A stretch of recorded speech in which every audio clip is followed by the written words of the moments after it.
From pretty much the present, this is your host, Adam Graham, welcoming you to a week of old-time radio detective podcast from 2013. Because these podcast episodes are quite old, offers and information contained in them are not valid unless they are reflected on our website at greatdetectives.net. Now enjoy a week of podcasts from our archives at the Great Detectives of Old Time Radio.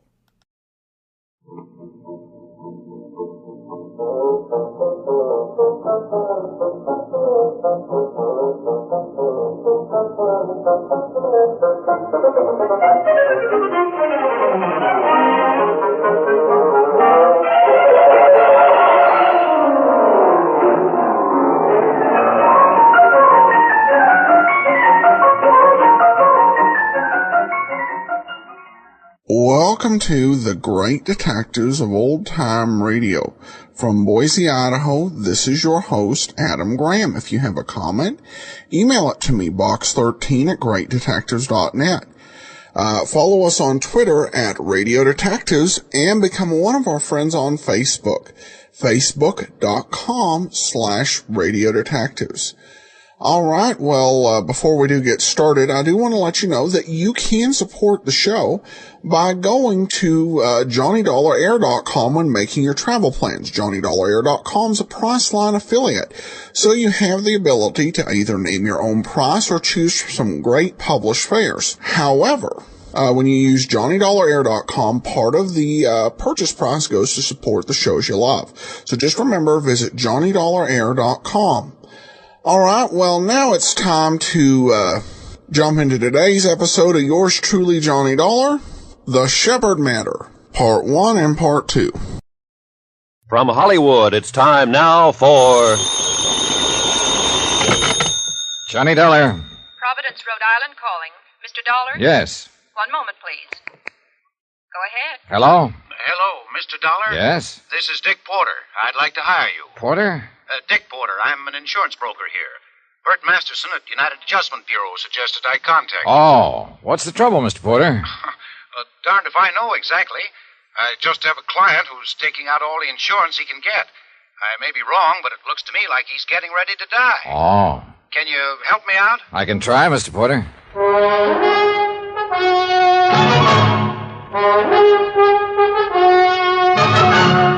Tonight, and every weekday night, Bob Bailey in the transcribed adventures of the man with the action-packed expense account, America's fabulous freelance insurance investigator. Yours truly, Johnny Dollar.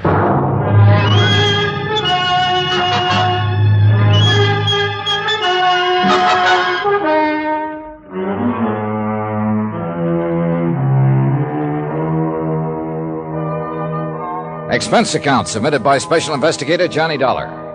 To Richard Porter, 480 Webster Boulevard, Providence, Rhode Island. The following is an accounting of expenditures during my investigation of the Shepard matter.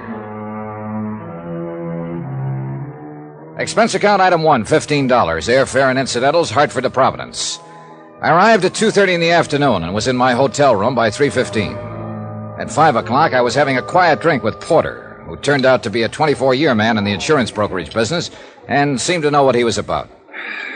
I've never had anything like this happen to me, and I didn't quite know what to do about it. I'm glad I can get some expert advice from you. Well, I don't know how expert the advice will be, but I'll do what I can for you, Mr. Porter. Want another one of these? No, I'm fine for now, thank you. I'll try to explain this matter as far as I know. 2 days ago, Dr. Shepard called me up and inquired about rates on straight life insurance. Mm-hmm. He's carried about $20,000 worth of policies, 10 years or better. I have the figures in my office. Mm-hmm. I gave him the prices for coverage, and he said he'd take $80,000, which would bring him up to an even $100,000. Now, Shepard's a single man. The beneficiary on his other policies is his mother, Claire Shepard. She lives over in Pawtucket. His only dependent. He wants to name her beneficiary again. I see. Now, where do matters stand with Dr. Shepard right now? I told him it'd take a few days to draw the policies up. He sent me a check for the first payment and told me to do what had to be done. I don't want to act on his application until I know it's okay. Yeah, sure. Well, what can you tell me about Dr. Shepard? Very little. He seems to have a good practice here in town and does his share of charity work and so on. As far as I know, he's above question. Would have to be, of course, to practice medicine here. He has an apartment above his offices, owns the building, all of his equipment. Know anything about his friends? No. Now, let me understand this about Dr. Shepard. He called you. You didn't call him. He wanted to buy the insurance. You didn't try to sell it. That's about it, yes. And that's why I'm worried. Give me 100 people, and I'll show you 99 out of that 100 who will never call up an insurance broker and say, I want to buy some life insurance. Yeah. People have to be sold life insurance. They'll go out and shop around for fire, theft coverage, automobile insurance, health, almost any kind. But straight life insurance, that has to be sold. On the other hand, suppose Shepard is that 1 in 100. Yeah, it may be a perfectly legitimate situation. Yeah, Shepard may have looked into his mirror one night and said to himself, I gotta have $100,000 worth of insurance or I won't sleep a wink. Oh, yeah, it could have happened that way, Mr. Porter. But, I have to think of those 99 people in that 100. Sure, so do I. Well, here's to caution. Cheers. Expense account item 2, $25. Deposit on a rented car, which I use the following day, driving from place to place, collecting data on Dr. Charles Shepard, M.D. At his bank, I was able to learn that he enjoyed what might be called a lucrative practice, and that, like most people, he spent slightly more than he made. He belonged to a golf club where he was seldom seen. He belonged to a tennis club which he managed to make 3 or 4 times a week. Questioning the pharmacist who had the prescription counter a half block from Dr. Shepard's building and the manager of a cafeteria across the street from same, I was unable to learn who Dr. Shepard's steady companions were or gain any information that would justify his puzzling application for life insurance. Hello?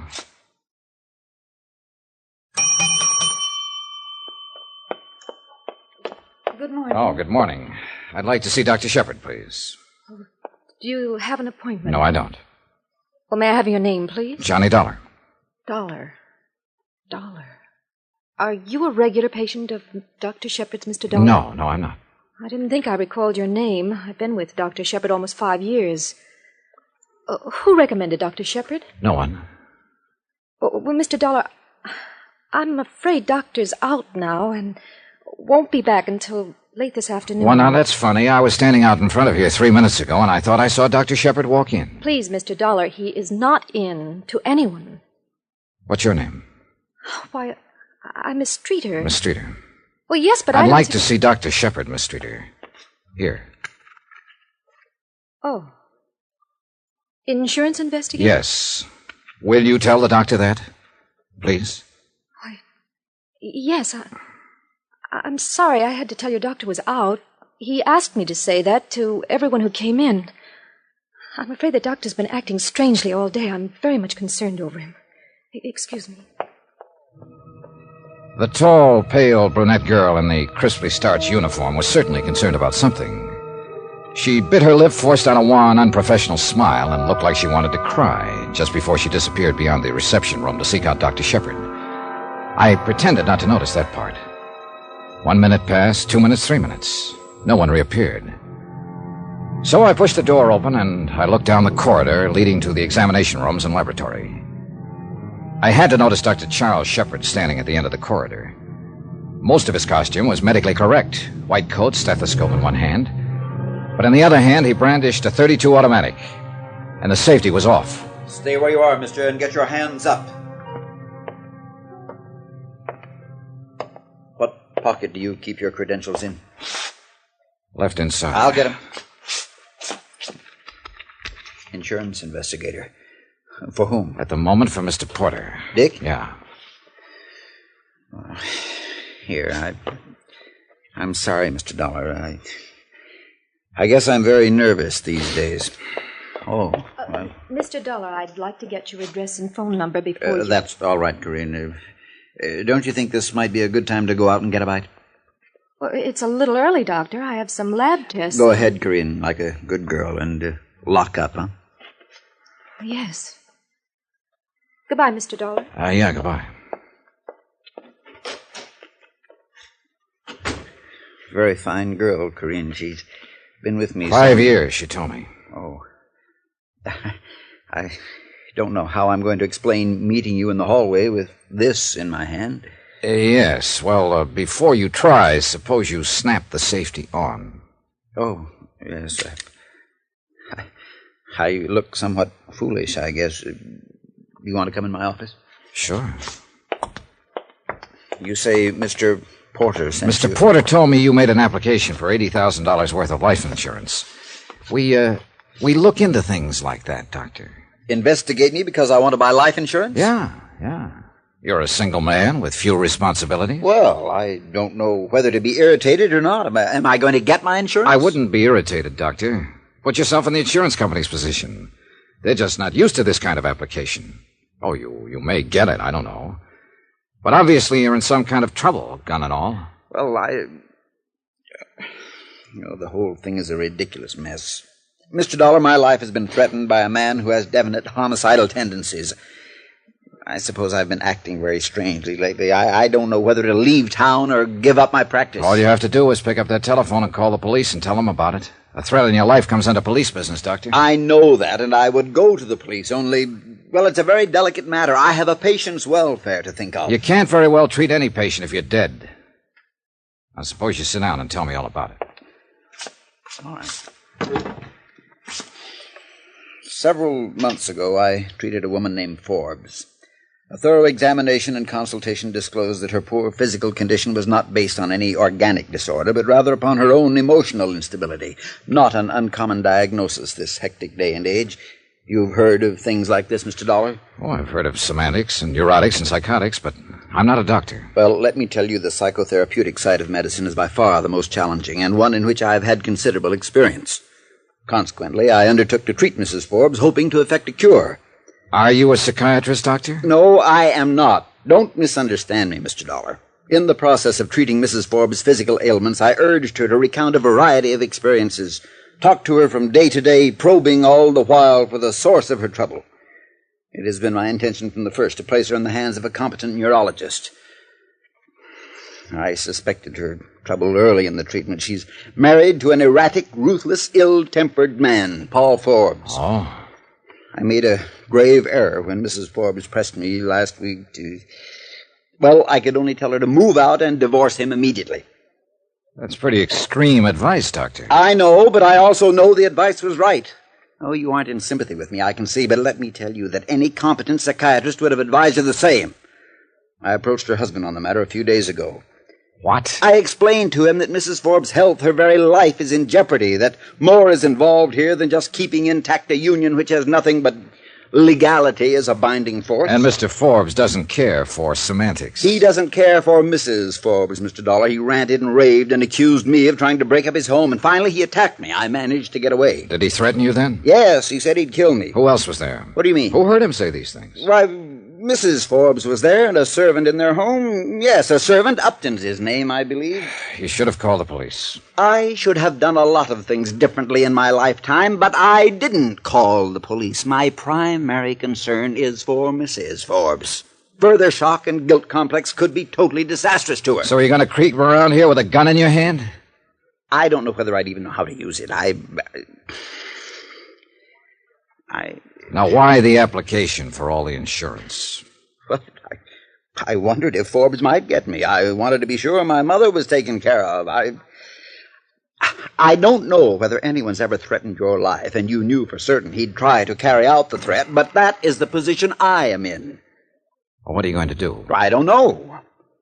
I'll think of something. But what about my insurance? That's up to Mr. Porter. If what you say is true, I wouldn't insure you. What do you mean, if it's true? Of course it's true. Doctor, I don't believe it. I left him standing there in the corridor, staring after me. A lonely man. Somehow not as frightened a man as he tried to let me believe. I wondered about that. I was still wondering about it when I went to sleep that night.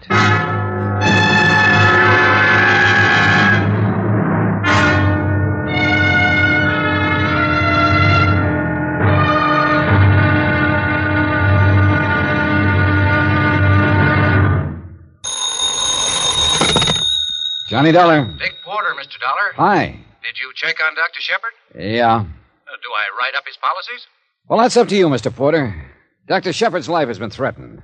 What? That's according to him. And the man who threatened his life has definite homicidal tendencies, also according to Dr. Shepard. Well, well, what do you think? Porter, I think Dr. Shepard's a liar.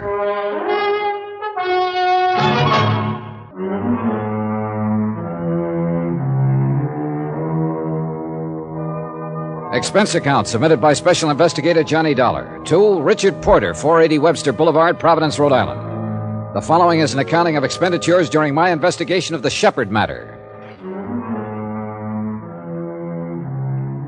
More expenses. Item 3, 26 cents. 1 bottle of aspirin for Mr. Porter. I felt he was going to need it. I hope you aren't trying to be funny, Mr. Dollar. I'm not, Mr. Porter. I think you've got a tough decision to make. I know that the commission on $80,000 worth of insurance would be high. Sit down. Oh, thanks. Mr. Porter, Dr. Shepard told me he bought, or tried to buy, all that insurance because he thought a man named Forbes was going to kill him. He bought it, he said, to make certain his mother is well provided for. He was carrying a .32 Colt. Now, he spoke of treating Forbes' wife and of advising her that divorce would settle her health problem. Mr. Forbes didn't like that and accused Shepard of trying to wreck his home, and, well, that's about it. Now, what have we got? Well, your Dr. Shepard is either nuts or an idiot or the cleverest man alive. I don't know. I do know I believed about one half of what he told me, maybe less. What reason would he have to lie? Beats me. If someone threatened your life or mine, we'd turn to the police for help. Now, Shepard won't do that. Insists that it would probably be hazardous in the case of his patient, Mrs. Forbes. Well, I don't want to write up this policy if what he says is true. But I don't want to pass up the commission if it isn't true. Can you stick around town for another day or two and find out about it? I'll do what I can, Mr. Porter. Go ahead. Have an aspirin. He had an aspirin and I had a car ride. Once again, out to the offices of Dr. Shepard. The same things were more or less going on in the same way. His nurse, Miss Streeter, appeared as distraught as ever when she recognized me. There was a quick dabbing at the eyes, a straightening of the hair before she spoke. Good morning, Mr. Dollar. Hello. Like to see the doctor again. He was calling Mr. Porter's office trying to locate you. I'll buzz him. Mr. Dollar, do you have anything to do with why Doctor's been carrying a gun? No. That's his business. In other words, I should mind my business. Well, I'm being honest. I've advised him what to do on the matter. What matter? He'll have to explain that to you, Miss Streeter. It doesn't make much sense to me. You can go back now. Okay, thanks. Hello, Mr. Dollar. Hello, Doctor. You were pretty insulting yesterday. I'm sorry about that, but we both have a problem to solve. And I get paid sometimes for deliberately insulting people. You're a strange one. You want to change your story about all this? I wish I could change it. It's still a mess, a bad mess. I thought it all out last night, and I still must hold to my original thinking. I have to place my concern for my patient, Mrs. Forbes, before anything else. In other words, you won't call the police and tell them your life's been threatened. No, and you're very stubborn about that part. I don't think you comprehend the situation at all. Look, wait a minute. Let's understand each other, Doctor. If this man Forbes is all you say he is, and you say you're the expert on homicidal tendencies, then the best thing for you to do is to prefer charges against him for threatening your life and have him locked up. Now, you could do that, according to what you've told me about Mrs. Forbes and a servant in their home witnessing his threats. I will try to explain again. I can't do that for Mrs. Forbes' sake. I just can't. She's been through a shattering ordeal. I must attempt to resolve this quietly. Now, true, I can generally anticipate a man's actions inside my office under clinical conditions, but well, Forbes is different. That's why I tried to contact you today. Someone like you could approach Forbes and possibly persuade him to discard his ideas of violence. Probably do it in a quiet way, too. What does Mr. Porter pay you? Well, what's that got to do with it? I'm willing to pay you. I mean, you and I don't seem to get along very well, but I phoned Porter, and he tells me you're one of the best men in your line of business. I'll pay you to go to Paul Forbes and talk to him as I've described. I can't figure you, Doctor. Now, let you and I not get into any personality arguments. Will you do this for me for your regular fee? I was going to do it anyhow, for Mr. Porter and the fee he pays me. I just wanted to check you first. I'll do it, but I still think it's a matter for the police. All right, let's leave it this way. You go talk to Forbes. If you think he means to kill me, then I'll call the police and prefer charges against him, patient or no patient. How's that? That sounds a little more sensible, Doctor.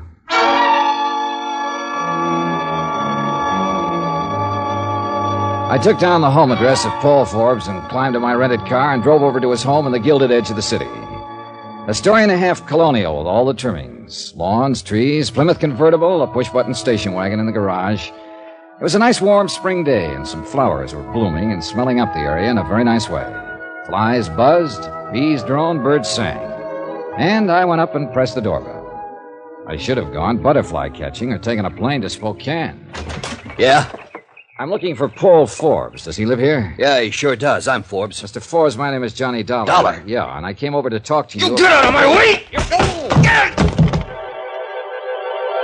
flat of his gun slapped against the side of my head, and I went down to my knees.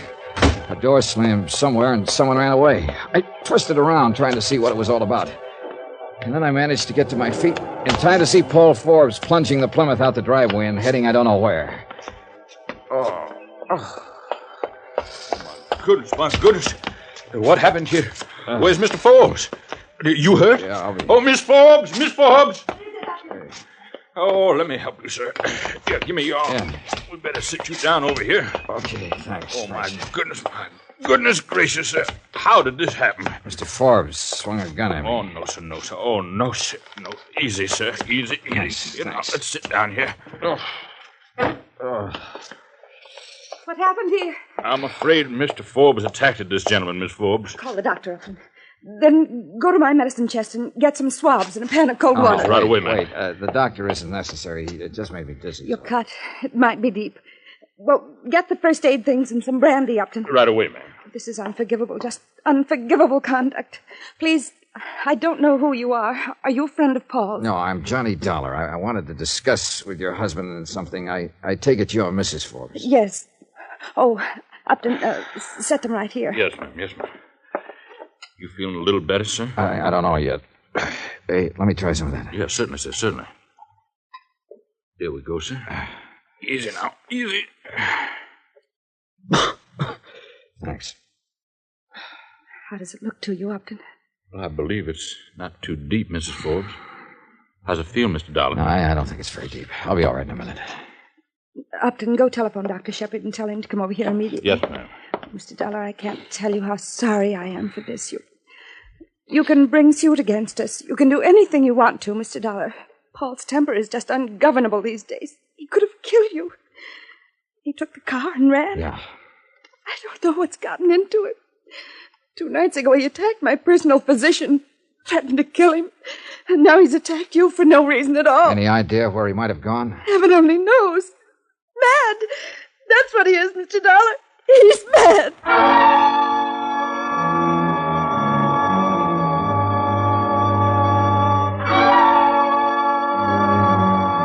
Pauline Forbes had a right to be scared from what I'd seen of her and from what I'd seen of her husband. He was an angry man with a gun in his hand, slugging at anyone in sight. She was a distraught woman with a darkening spot underneath her right eye, and it wasn't mascara. I began to wonder who needed more looking after, Dr. Shepard, Mrs. Forbes, or Johnny Dollar. Now, you just lie still now, sir. Why? I guess you kind of fainted a little bit. Is there anything I can get you, sir? No. Just tell me about Mr. Forbes. I beg your pardon, sir? Look, I'm an insurance investigator. I came here today to talk to Mr. Forbes about threatening Dr. Shepard's life. Oh, well, I wouldn't want to talk out of turn, sir. You better discuss that with Miss Forbes. Now, just one question. Did Mr. Forbes threaten Dr. Shepard's life? Yes, sir. You heard him? I did, sir. He attacked Dr. Shepard here 2 nights ago. Did he also attack Mrs. Forbes? Mr. Dollar, this is an unhappy house. Things have gone all wrong here these last few months. Mr. Forbes changed. Miss Forbes, I don't know. But please don't ask me to speak up against anyone. I'm just trying to find out the best thing to do for everybody concerned. What can you do, sir? Well, I didn't think anything like this had happened. Terrible, Doctor. Terrible. This about settles it. Now, I want you to go up to your room and lie down. There's no sense in your getting any more excited. I want to see about Mr. Dollar first. Oh, good morning, Doctor. Hello, Upton.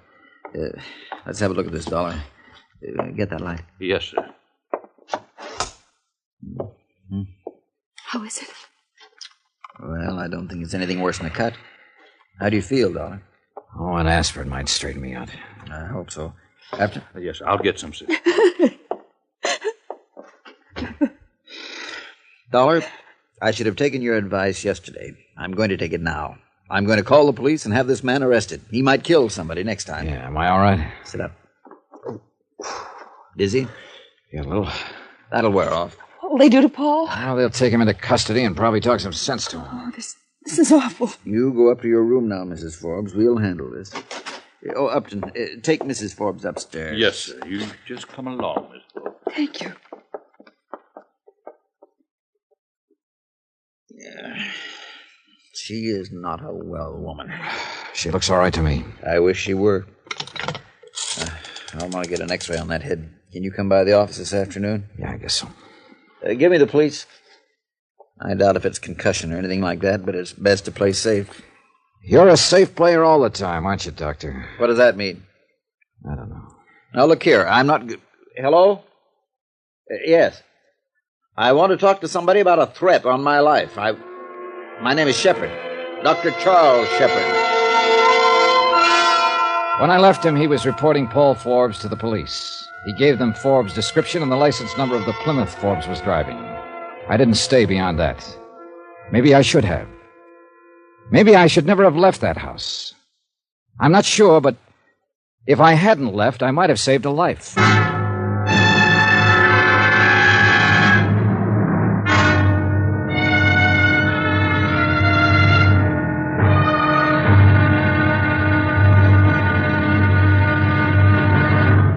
Now, here's our star to tell you about tomorrow's intriguing episode of this week's story. Tomorrow, well, the big lie is as true as little green apples.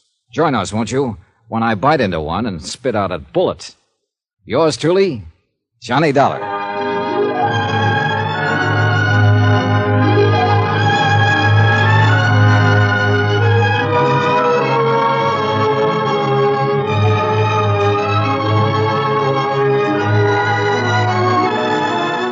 Yours truly, Johnny Dollar, starring Bob Bailey, is transcribed in Hollywood. Written by John Dawson, it is produced and directed by Jack Johnstone. Be sure to join us tomorrow night, same time and station, for the next exciting episode of Yours truly, Johnny Dollar. Roy Rowan speaking.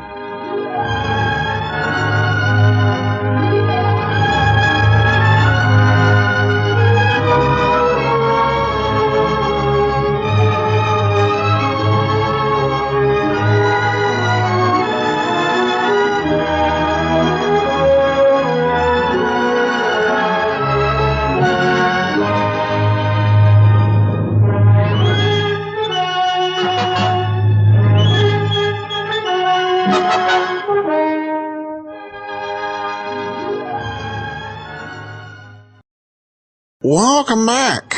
Well, this is the type of investigation, I guess, insurance company might want done to prevent something like the whole Ed Julian affair that we heard a couple weeks back.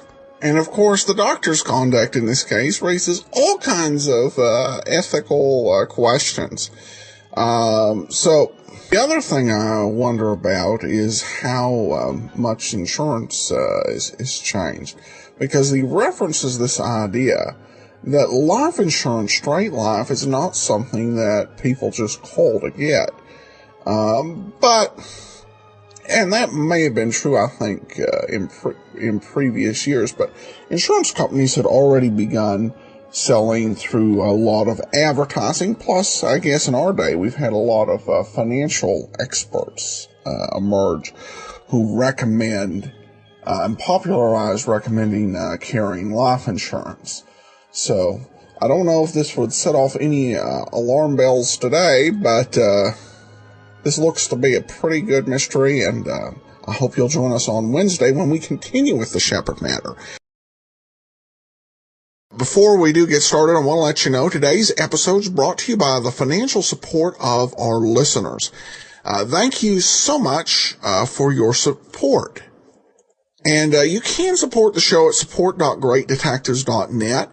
And I did want to let you know ever so briefly that I've added a limited time additional thank you gift to the site. As usual, all donations of $7 or more will receive at their request. So you have to email me after the donation to request it. And a Doc Savage audiobook novel, The Forgotten Realm.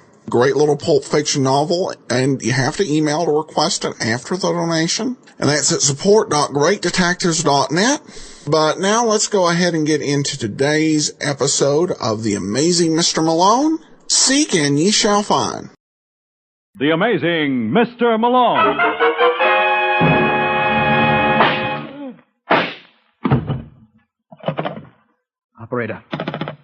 Operator, get me the office of John J. Malone. The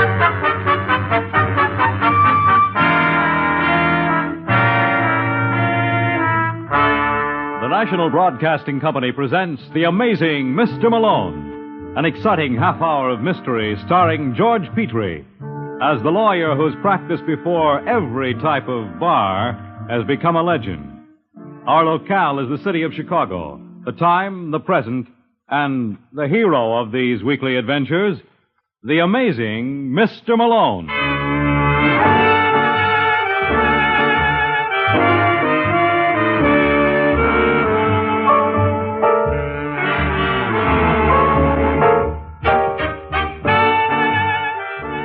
Malone's the name, John J. Malone, attorney and counselor at law.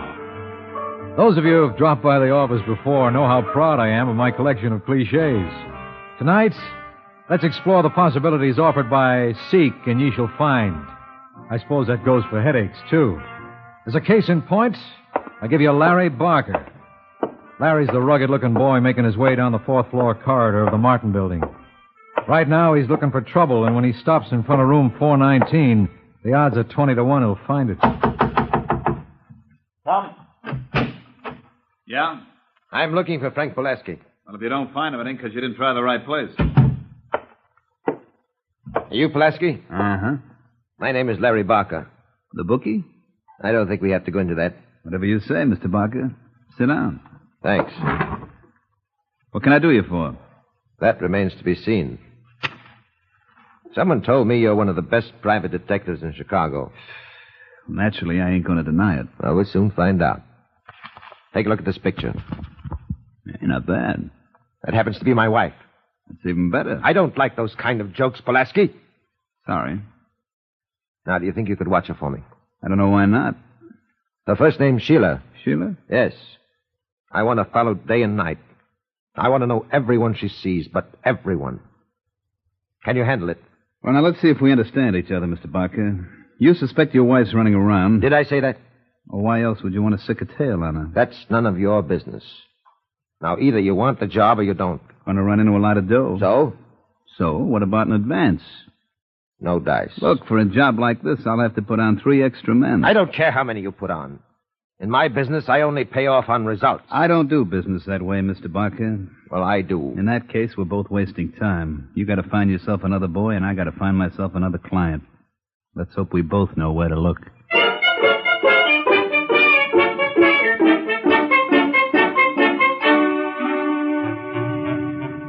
Oh, taxi. Taxi. Can I help you, honey? Taxi. You don't seem to be having much luck. Maybe I'll do better calling a cop. Now, wait a minute, baby. I'm not trying to pick you up. Taxi. I mean it, Mrs. Barker. Look, how did you know my name? Oh, you'd be surprised what I know about you, Sheila. Maybe you'd like to look at my card. Frank Pulaski, Private Investigation. Your hubby was in to see me yesterday. Larry? Mm-hmm. What did he want? This is no place to talk. Now, look, I got a brand new car right around the corner. You can say anything you've got to right here. Well, it's kind of embarrassing, Sheila. I don't like to be seen taking money from a woman in a public thoroughfare. What are you talking about? Well, naturally, you can't expect me to divulge this kind of information for free. You're absolutely right, Mr. Pulaski. So you keep your information, and I'll keep my money. Taxi? Looks like I ain't going to make a buck from the Barker family nohow. But I like you better than I do your husband. Thanks. No, I mean it. If I were you, Sheila, I'd watch my step. Larry's checking up on you. You're lying. Nope.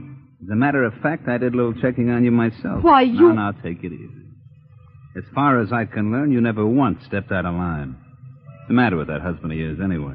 Must be out of his mind. You may be right. If I were you, honey, I'd never put up with it. Thanks for your advice, Mr. Pulaski. I'll let you know if I take it.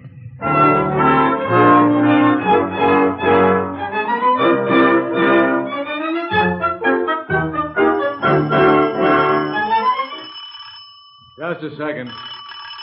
I said just a second. What's the idea? Oh, hello. You must be John J. Malone. I ain't a young doctor. Your office told me I'd find you here. They have orders not to tell anyone that. So your secretary said, but when she noticed I was a blonde, she seemed to think it made a difference. Come to think of it, she's right. Come on in, lover. The name is Barker, Mrs. Barker. I don't like to be formal with my clients. What makes you think I'm going to be a client? You mean this is a social call? That's even better. Sit down. Thank you. Cigarette? No, thanks. Drink? If you don't mind, Mr. Malone, I'd like to get right down to business. All you pretty women are alike. Okay, Sheila, when do you want me to start suits? When do I want you to start suit? Well, don't you want a divorce? How did you know that? Didn't they tell you I was amazing? How did you know I wanted a divorce?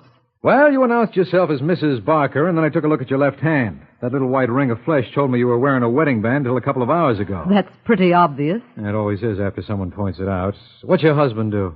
He's a betting commissioner. You wouldn't be married to Larry Barker. Yes. I'm impressed. I hope you do as well on your next marriage. There's not going to be a next marriage. I just want a divorce. I don't even want alimony. Why? Have you ever been married to a jealous man? Not recently. I am not clowning, Mr. Malone. Sorry. Larry and I were married 6 years ago. And ever since the first day, he suspected the worst. Does he have reason? No. You know, I believe you. Thanks. It's quite all right. But if Larry had no cause to be jealous, why is he? I don't know and I don't care. He's killed everything I ever felt for him. He even tried to hire a private detective to keep tabs on me. Who? A man named Frank Pulaski. That was the final straw. I don't blame you. But suppose Larry won't agree to a divorce, what then? I thought you were the lawyer. That's right, I am. All right, Sheila, I'll let you know when I dope out something.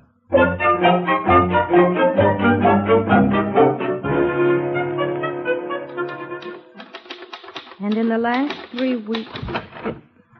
Yes, sir, can I help you? Larry Barker in? Well, he's very busy. Well, he can't be that busy. Tell him Al Donnelly's here. What is it, Joyce? There's a gentleman to see you, Mr. Barker. Can't you handle it? He wants to speak to you personally. His name is Al Donnelly. Oh, well, send him right in. Will you please go in? Thanks. Where do we go? First door to your right. Come on in, Donnelly. Glad to see you, Mr. Barker. What have you got? Plenty. I told you my outfit delivers the goods. Lucky you didn't get yourself tied up with that Frank Pulaski. Well, what's the story? Just what you thought. Your wife's been seeing some guy on the sly. I knew it. Spent practically the whole afternoon in his apartment. Who is he? John J. Malone. A lawyer? Mm-hmm. And you know his rep. I've heard a couple of stories. Well, there you are. Just a case of putting two and two together. All right, Donnelly. Beat it.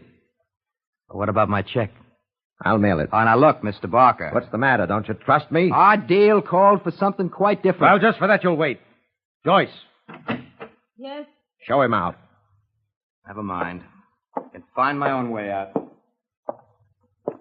What happened? Nothing. That wasn't the impression I got listening at the door. So you were eavesdropping. I guess I should be ashamed of myself. I've got a good mind. Sure you have, Larry. Mine's the one that's bad. I think in 9 years I would have gotten smarter. What are you babbling about? I was just reminiscing. Well, do it on your own time. I don't have any time of my own. Every minute belongs to you, remember? Are you going to start that again? Yes. I'm entitled to know where I stand. You've been stalling me long enough. 9 years. 9 rotten years. Well, now you got ground for a divorce. You're crazy. I heard what that Donnelly said. Sheila's been running around with Malone. Shut up! You didn't actually think I was going to marry you? Yes, I did. You stupid little fool. Why, Sheila's worth $1 million like you. She's no better than I am. Ask Malone. You keep your mouth shut, understand? Don't you dare say a word about her. I only hope Mr. Malone is as gallant. Don't give it a thought, Joyce. He won't talk. I'll see to that personally.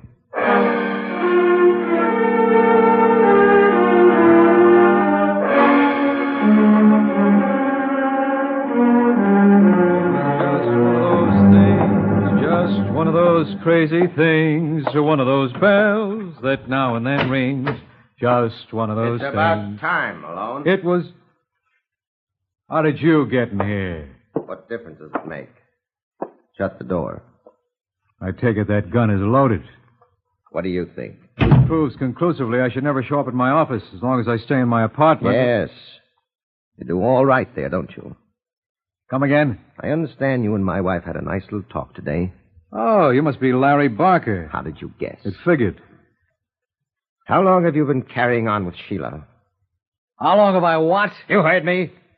Yeah, but I'm sure I misunderstood. You think your wife and me? Yes. You got a real nasty mind. Now listen, you. Tell me something, Barker. How do you get like that?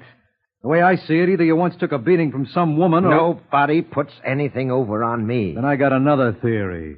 You must be playing around yourself. What? Sure, I bet that's it.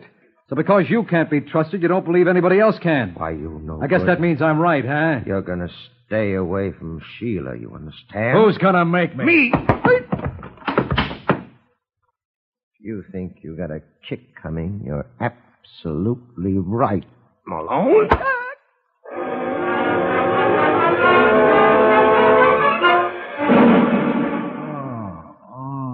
All right, come on, Malone. It's time to rise and shine. Oh. Are you going to lay there and pamper yourself? Who's that? Well, just open those big brown eyes and look. Oh, that wouldn't be Lieutenant Brooks. You giving odds? What are you doing here? Now, that's no way to talk to a man who saved your life. Who saved my life? Sure. While you were out cold, I sampled some of your liquor. You know that stuff could kill you? Help me. If I were you, kiddo, I'd stay right there. May save you another trip down. All right, who did this job on you? Never mind. It was Larry Barker, wasn't it? How did you know? I'm psychic. How about Barker? I'll take care of him. A couple of boys down at headquarters think you did already. What? Yeah. They found his body 20 minutes ago with 3 slugs in his brain. Oh, no. Oh, yes.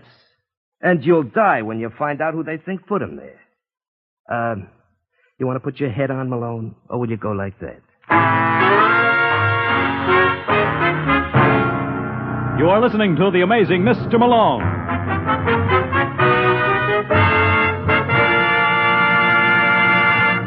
It's the Silver Jubilee on NBC. Now, Sunday, we've got more shows that promise to deliver the tops in mystery adventure listening. For example, Tom Conway stars as that always debonair gentleman adventurer, Simon Templar, alias the Saint. Then there's Dimension X with stories of science fiction, tales of the universe as it might be in the future. And a little later, join Mr. Moto in his latest adventure. Yes, Sunday means great listening for you with the Saint, Dimension X, and Mr. Moto, all over this NBC station. And now, back to the amazing Mr. Malone.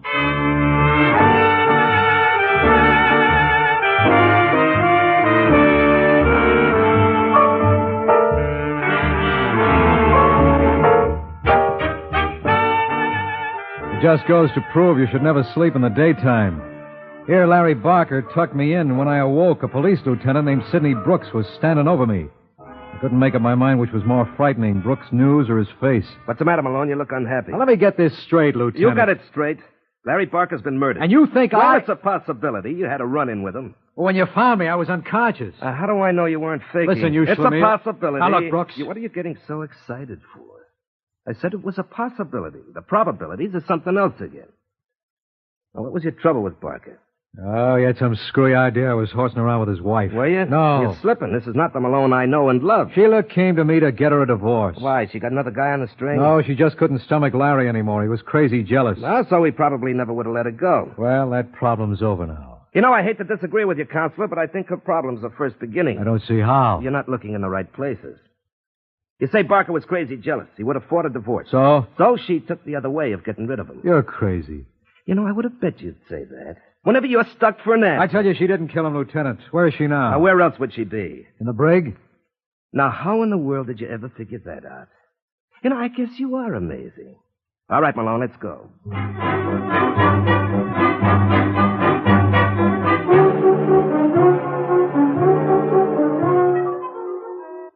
I didn't kill him, Malone. You've got to believe that. I do, Sheila. I'm sorry I can't make it unanimous. Look, Brooks, why don't you use your head for a change? Now, why don't you?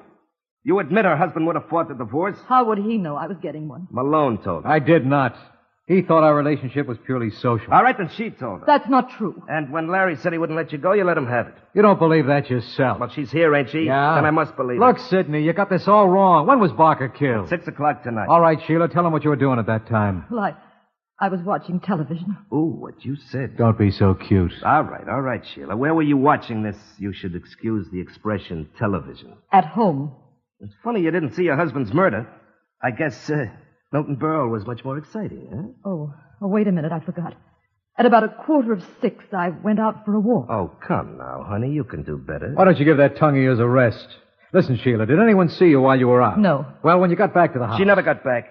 We picked her up on Madison and Van Buren. That's the police for you. Always molesting innocent bystanders. Yeah, that's us. We beat her, too. Sussman and I took turns. I got tired. Well, why don't you scout around and find out who else had it in for Barker? You got any suggestions? Yeah.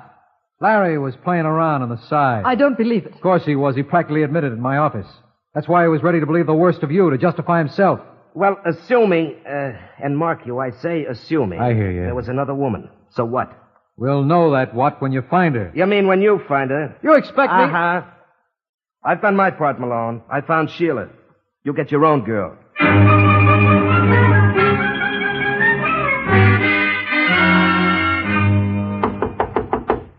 Who's there? Who's there? Hi, Joyce. You got your nerve. That's what they all say. Look, mister, I don't know who you are, but if you don't get out of here... You call a cop? Yes. The number is State 4, 8956. What are you waiting for? Who are you? Pulaski's my name. Frank Pulaski. I'm a private dick. You know, like the Falcon. What do you want? Look, why don't I sit down? So, this is what they call a love nest, huh? What do you mean by that? Nothing. Too bad about your boss. My boss? Larry Barker. Somebody done him in. You're lying. Think so? Here, take a look at this headline. Bookie killed in Gold Coast apartment. Lawrence Barker, better known as... Oh, no. Well, that's the way it goes. Larry. Is this why you came here? Not exactly. You see, the cops think his wife knocked him off. They're crazy. Well, she seemed like the best bet. Of course, you and I know better. What do you mean? Well, Barker came to my office yesterday to hire me to keep tabs on his missus. That's a lie. He hired... Al Donnelly. Sure. But that was only after I turned him down. Now, he was a tough man to get a buck out of. You'd think his wife would be more generous. Huh? Well, I thought she at least would let me have $100 for tipping her off what was going on, but no. So, then I thought of you. I don't understand, Pulaski. Well, I wondered why a guy like Barker would be watching his missus when she never once strayed off the reservation. Then it occurred to me that maybe he liked to put on the war paint himself. I wouldn't know. Are you kidding, Joyce? Who would know better? Are you suggesting... Mm-hmm. Get out. Oh, now, you don't want to take that attitude, sweetie. Like I said, this was only a theory. Now, for 500 clams, I'd be willing to forget it. Get out. If I do, I'll go straight to Malone. I don't care where you go. Well, you can't say later that I didn't give you a chance. I'll bet you 10 Malone will be willing to take it.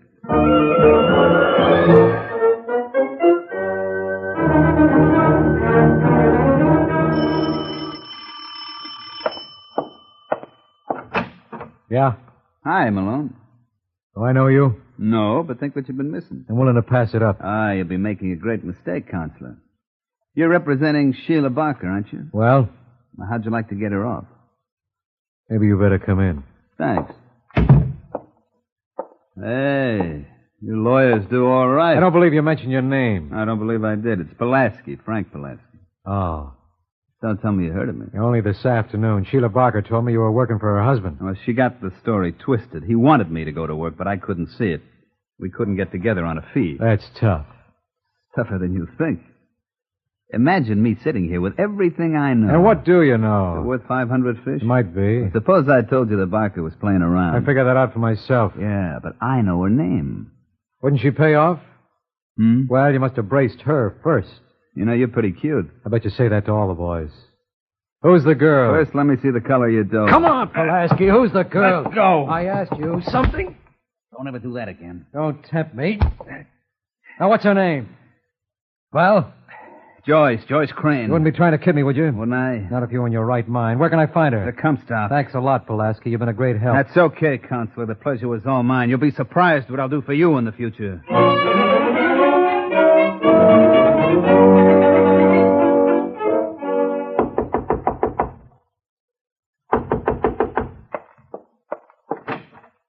Hello? Whatever you're selling, mister, I'm not interested. How do you know? Did you see my line? I'll take my chances. You can't afford to, Joyce. Aren't you being just a little bit familiar? Well, if you think I'm obnoxious now, wait till you know me better. My name is Malone. So? Well, let me give myself my full billing. It's John J. Malone, attorney and counselor at law. Hooray for you. Can I come in? You can say everything you want to right there. Everything? Look, you're not fooling me, Malone. I know Pulaski's been to see you. Oh, I kind of hoped it would be a surprise. No, he announced his intention as he left. I see. I see something else. What? Larry Barker was right. You wouldn't have made him a good wife. You're much too possessive. Why, you know... Careful. There may be kiddies listening. But you are possessive. You proved it when you killed him. Get out. You're forgetting, lover. I am out. You never invited me in. Mr. Big Mouth, I had to go and remind her.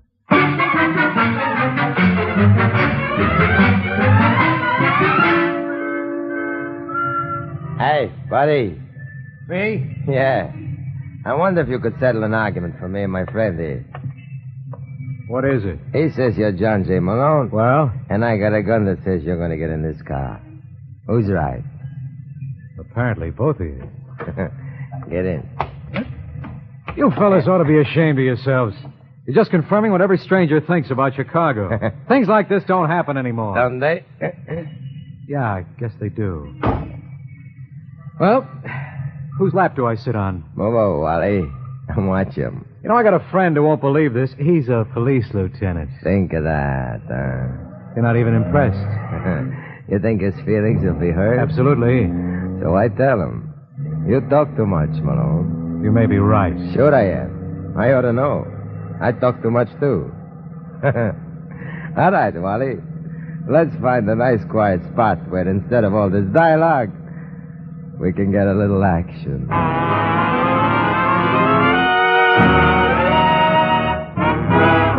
You are listening to The Amazing Mr. Malone.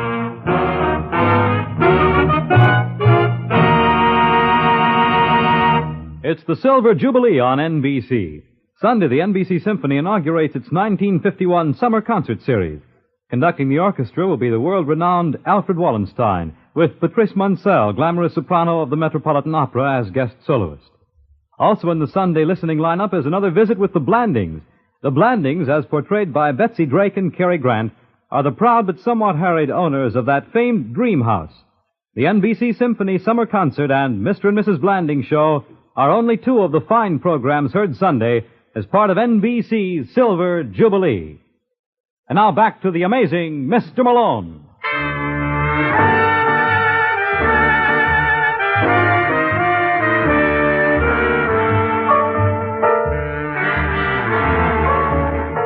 Well, that's life for you.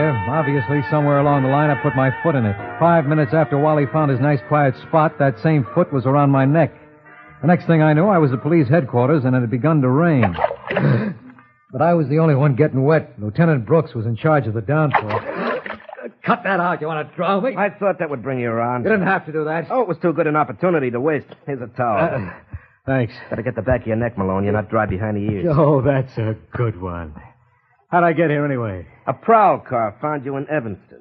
Recognizing you as my comrade in arms, they brought you here. Why didn't they take me to a hospital? I would have scalped them if they had. Where's Sheila Barker? Or where she'd been for the past 12 hours. Well, you gotta let her go. Who do you think did this job on me? Well, you tell me you were there. Well, I don't know their names, but they were obviously hired by the same party who killed Larry Barker. If you want a description... I wouldn't care to hear it. Now, look... We already picked them up. One is Wally Forbes, and the other is a boy named Tony Ferrara. How do you know they're the right ones? They admitted it. Oh. Well, then we shouldn't have any trouble getting them to confess that Joyce hired them. That I doubt. Now, look, Brooks. They're friends of Frank Pulaski. What? Yeah. They were just doing him a favor. I don't get it, Brooks. I just don't get it. Well, you would if I had my way. I tell you, Sheila didn't kill her husband. All right, then who did? Oh, wait a minute. I just thought of something. Oh, no, not again. What does it take to stop you? Barker had a private dick working for him. Pulaski? No, this was another boy named, what was his name? How should I know? Well, Joyce Crane would. What do you say we go up and see her?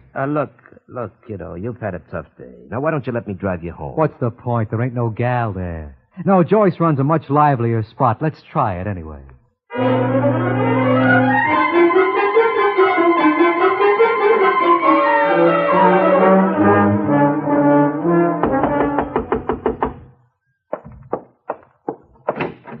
Hello, Joyce. Don't tell me you're back again. I wouldn't slam the door, lover. This time I brought along a friend. This is Lieutenant Brooks. How do you do? Look, Lieutenant, I don't know what Malone told you. Well, that's just the trouble. He didn't tell me a thing. Maybe you can help out. May we come in? No. I think we'd better. Is that an official request? Well, I didn't flash my badge. Look, why can't we keep this on a friendly basis? Well, I don't like him. Me? Hey, the girl's got taste. Sit down. Thank you. Now, what do you want to know? Well, Mr. Malone here has come up with a very interesting theory. You see, Joyce, there's one character in this little drama we've forgotten. Now, you don't believe that Sheila killed Larry Barker, do you? Yes, I do. You've changed your mind. It's a woman's prerogative.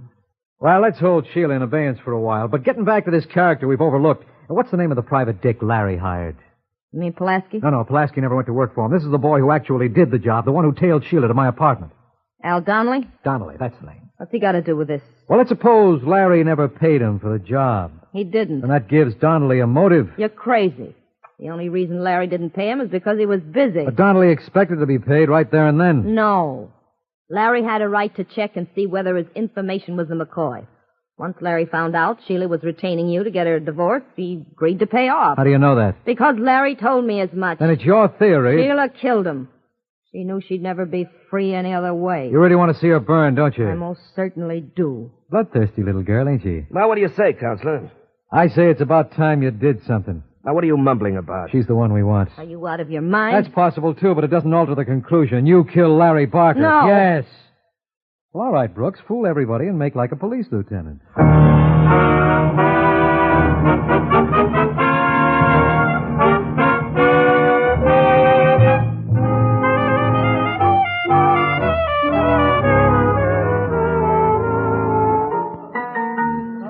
Hey, Malone. Oh, what's the trouble, little man? Something bothering you? Yeah, you're breathing. Why did Joyce kill Barker? Well, I told you that at the beginning. She was in love with him, and she was getting older every day. Now, what's that supposed to mean? She'd been going with him for 9 years, always deluding herself that someday he'd marry her. When she finally woke up, he was kidding her. She pumped 3 slugs in him. Yep. Well, how'd she discover that? From Barker's actions. Here he thought his wife was giving him a dose of his own medicine, and he still refused to let Sheila go. But you'll never guess what clinched it for me. Probably not. Well, when Larry came to my apartment, he accused me of running around with Sheila. He slugged me before I had a chance to tell him Sheila merely retained me to get a divorce. Yeah, but Joyce claimed Larry told her that. Which proved conclusively she was lying. Well, all I can say is all that publicity certainly went to your head. What are you talking about? Well, Time magazine said you were a great novelty. Oh, that. Yeah, a guy who doesn't get bopped on a noggin. Well, you certainly proved them wrong today. They also said you were a great switch for a radio cop, that you seem to know your business. Is there any doubt about that? Well, show me where you did so great here. Well, that's easy. I put Sheila Barker in jail, and you were the one who got her out. You're darn tootin'. Yeah, but now that she's out, where is she? Hey, that's right. I ought to call her for a date. You'd be wasting your time, Counselor. You mean she's going out with you? You know, I guess I'm pretty amazing myself. Good night, Malone.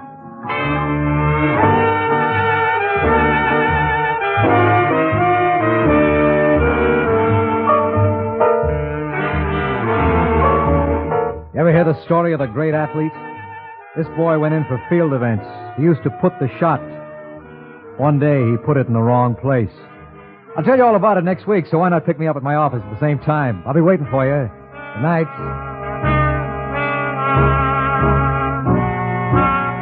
George Petrie was starred as John J. Malone, with Larry Haynes as Lieutenant Brooks. Our program is written by Eugene Wang and directed by Richard Lewis. The Amazing Mr. Malone is based on a character created by Craig Rice and produced by Bernard L. Schubert. The events and characters in this story were entirely fictional, and any resemblance to persons living or dead is entirely coincidental. This is Fred Collins speaking. The Amazing Mr. Malone has come to you from New York. Stay tuned for The Man Called X, next over most NBC stations.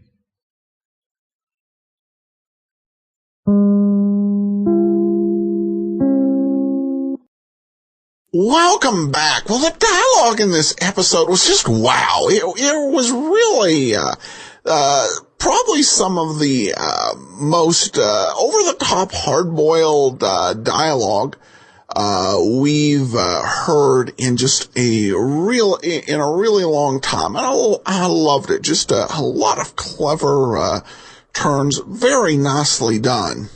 And kind of cute how they worked in the review from Time Magazine. Though, you could almost find the Time Magazine review somewhat surprising because we know this was essentially the same show, only with different stars as the 1950 series on ABC. But ABC was not as widely watched by Americans, and perhaps it wasn't watched as widely by television reviewers, or radio reviewers, excuse me. All right, anyway, to listener comments and feedback, Patrick says of our star George Petrie, loved him in The Honeymooners.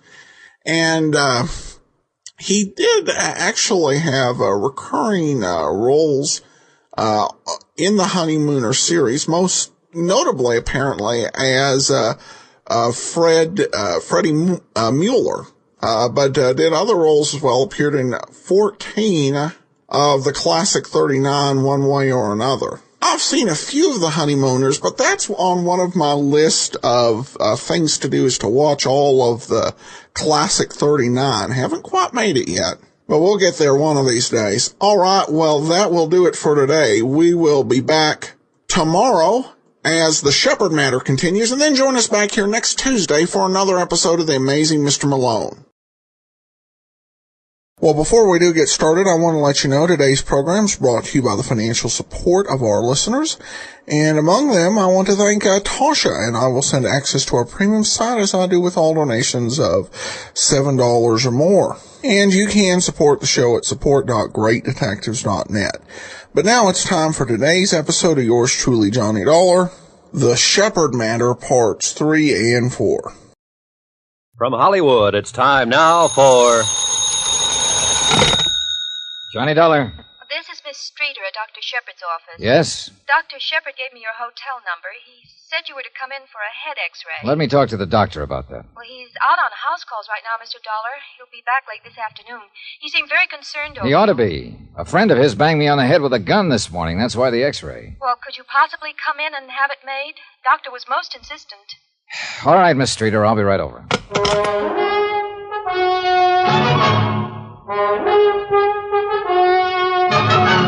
Tonight, and every weekday night, Bob Bailey in the transcribed adventures of the man with the action-packed expense account, America's fabulous freelance insurance investigator. Yours truly, Johnny Dollar.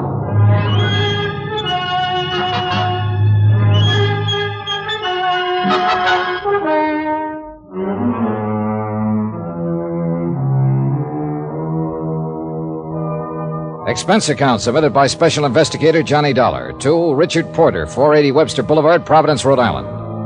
The following is an accounting of expenditures during my investigation of the Shepherd matter. Expense account item 4, $1 cab fare from my hotel to Richard Porter's office. Porter was sympathetic. You know, I feel very responsible for this, Mr. Dollar. I hired you to look into all Oh, this. it'll go away. I've been hit on the head before. Hey, do you have anything to drink in here? Oh, sure. You never can tell when a snake will come up and bite you. Yeah, here you are. Mm-hmm. Thanks. I suppose you came in to give me your expense sheet now that it's all settled. Not exactly, Mr. Porter. It isn't settled for me. Certainly, you know I'll assume any medical expenses involved here. No, I'm not talking about that, Mr. Porter. Sit down. Now, look, there's something going on here, and we might as well have it out. You hired me to investigate a client who wanted to buy $80,000 worth of straight life insurance, right? Yes. Now, that client explained why he called for that insurance. Not to my satisfaction, but he explained it. He said a man named Paul Forbes had threatened his life. Threatened it because Dr. Shepard had advised Forbes' wife to get a divorce. I know you didn't believe this, but the facts now seem to bear it out. I went over to see Forbes this morning to talk to him about his threats. I managed to get my name out, and Forbes attacked me, so I got this. Then Forbes ran out. Mrs. Forbes and a servant in the house gave me first aid. All the time they were doing it, they were apologizing for Forbes and his violence. Finally, Dr. Shepard came in, called the police, and told them to pick up Forbes. And the police will pick him up if they haven't already, and Dr. Shepard will prefer charges. And that won't be that, Mr. Porter. Not as far as I'm concerned. Dr. Shepard's story is still leaky. I'm sorry, but I think it has more credence than ever in view of what's happened. You told me yourself his wife and the servant admitted Forbes had threatened Dr. Shepard's life. Oh, I believe that part. But Shepard lies so much you can get to believing him. What lies, for heaven's sake? Oh, for one thing, his reason for not calling the police right away. I mean about how delicate Mrs. Forbes' condition was. She looked pretty healthy to me this morning. Another thing, he described Forbes as a man with homicidal tendencies. Now, Dr. Shepard's supposed to be an expert on behavior. And he thought that if I talked to Forbes, I might settle the matter peaceably. But Forbes attacked me as soon as I told him my name. I didn't get a chance to talk. Well, Dr. Shepard has no control He over... felt pretty sure I could talk to Forbes. If you don't like that, let me go on. What reason did Forbes have to hit me? He didn't know me from a load of coal. Somebody put him up to it. Who? Now, what do you think? Shepard, for some reason? Shepard was the only one who knew I was going right over there. But why? I don't know. What would he gain? My business for an x-ray. Now you're joking now. I suppose I am, but I got a headache. I feel off. Oh, here. How about Mrs. Forbes? Oh, here. Thanks. Oh, she seemed like a genuine enough person. Not sick the way I expected her to be. Someone slugged her recently. There was a bruise under one eye. Shepard said her husband was an erratic, ruthless, violent man. Well, look, I'm stubborn, Mr. Porter. I still think Shepard's been lying to me. If for no other reason than I think I know the breed. What's all this got to do with the insurance application? Well, that's another thing I don't know. Expense account item 5, $3, cab fare, to Dr. Shepard's one-story building to have my head x-rayed. Shepard was still out, but Miss Streeter did the honors, almost in silence. Outside of sit still and hold it, nothing much was said. Well, the picture's okay, Mr. Dollar. I looked at it. I didn't see anything wrong. Of course, the doctor will call you when he's had a chance to see it. Swell. You must have got quite a blow. That's a nasty bruise you have. Oh, it's pretty good, all right. He swung his gun hard. Oh, the doctor will be back about mid-afternoon. He can call you at your hotel? Yes. Oh, thank you for coming in. I want to ask you a question, Miss Streeter. Yes? Are you in love with him? What? Are you in love with Dr. Shepard? Well, that's rather my own business, isn't it? Unless, of course, in your investigation of whatever you're investigating, for some reason I'm under your scrutiny. Well, I suppose it is, and I suppose I can take that to say yes. I'd become rather angry with you, Mr. Dollar, but frankly, you seem rather ridiculous. I suppose so. He's a liar, isn't he? I mean, Shepard. One more question. I told you on the phone a friend of Dr. Shepard's did this to my head. Now, did you ever ask me who that friend was? Well, I think you'd be curious about a thing like that, Miss Streeter. I think I have a great deal of work to do, Mr. Dollar.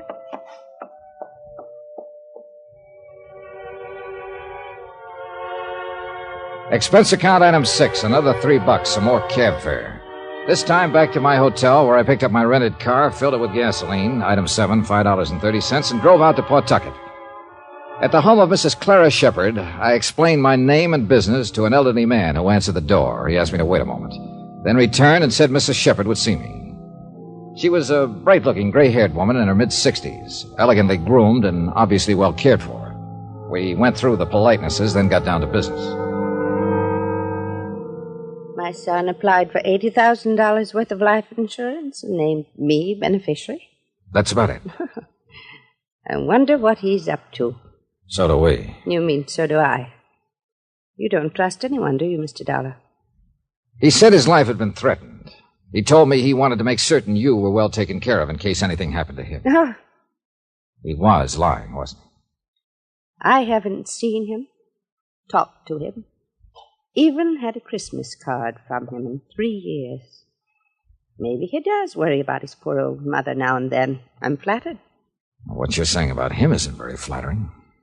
Oh, I don't think Charles ever thought much of me as a mother. Still doesn't, I'm sorry to admit. But then I don't think too much of him as a son. So there we are.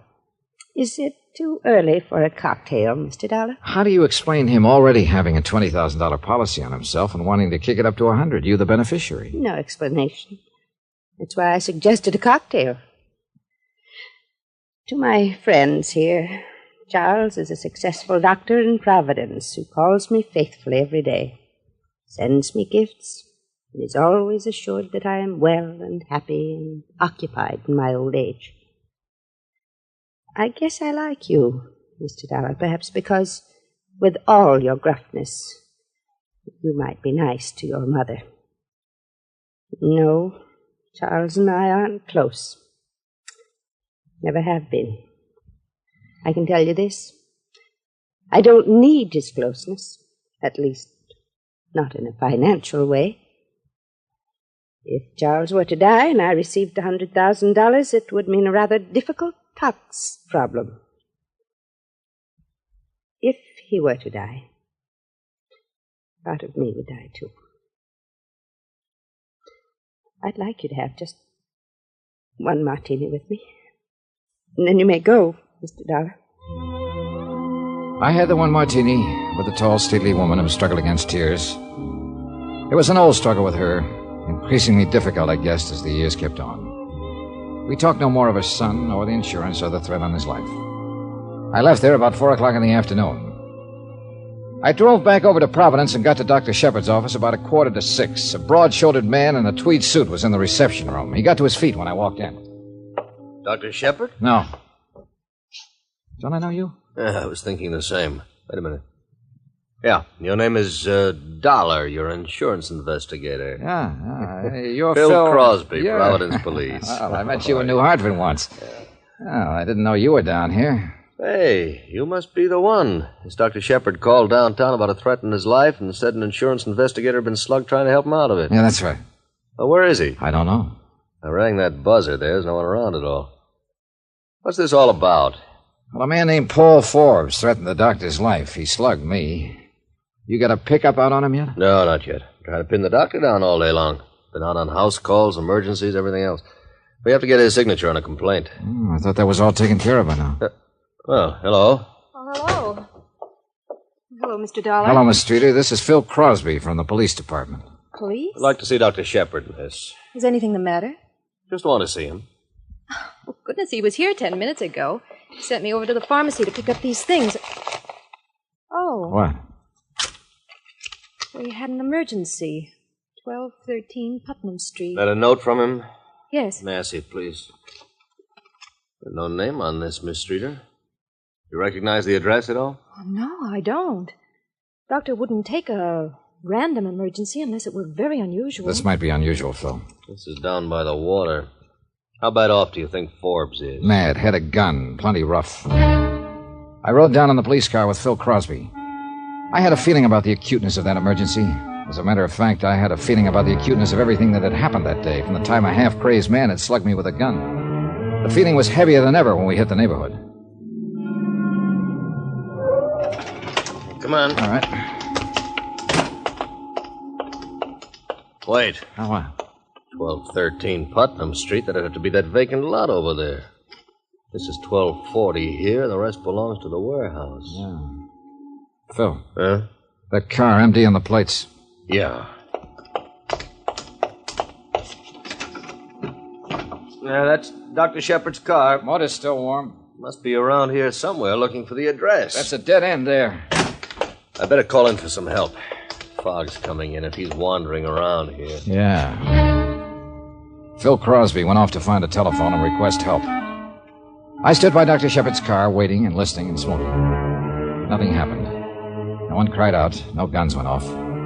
Then Crosby drove up in the police car. Come on, reports in.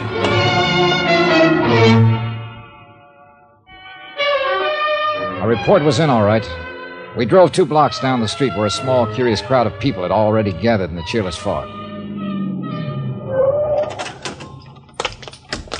A uniformed man from the Harbor Division was standing over what appeared to be a bundle of clothes lying in a heap.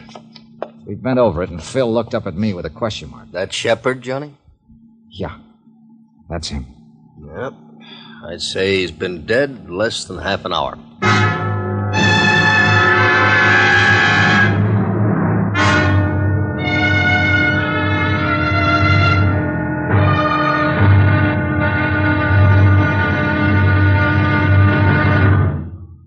From Hollywood, it's time now for... Johnny Dollar. Phil Crosby, Dollar. Were you in bed? Nope. Good. Put on your coat and come on downtown. Can't it wait till morning? Nope. Want me to send somebody out to pick you up? Are you talking about an arrest? I might be, Dollar. Whatever I have to do to keep you around. I'll make it under my own steam, pal. 15 minutes. Room 203, City Hall, okay? I may take 16 minutes if I feel like it. And maybe you'll need longer. I want a real good story about Paul Forbes. A better one than you've told so far.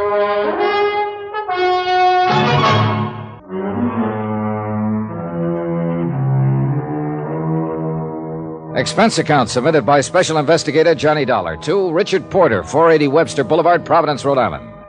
The following is an accounting of expenditures during my investigation of the Shepherd matter. Swindle sheet item 7, 10 cents, one newspaper. It carried the story of Dr. Shepherd's murder and told how his life had been threatened by Paul Forbes earlier in the week. Obviously, Dr. Charles Shepherd had been lured to his death by Forbes, who had telephoned him, pretended to need a physician, waited until the victim appeared, and then shot him down. The police had an APB out for Paul Forbes. All parties concerned were notified. The deceased was survived by his mother, Mrs. Clara Shepherd of Pawtucket. Amen.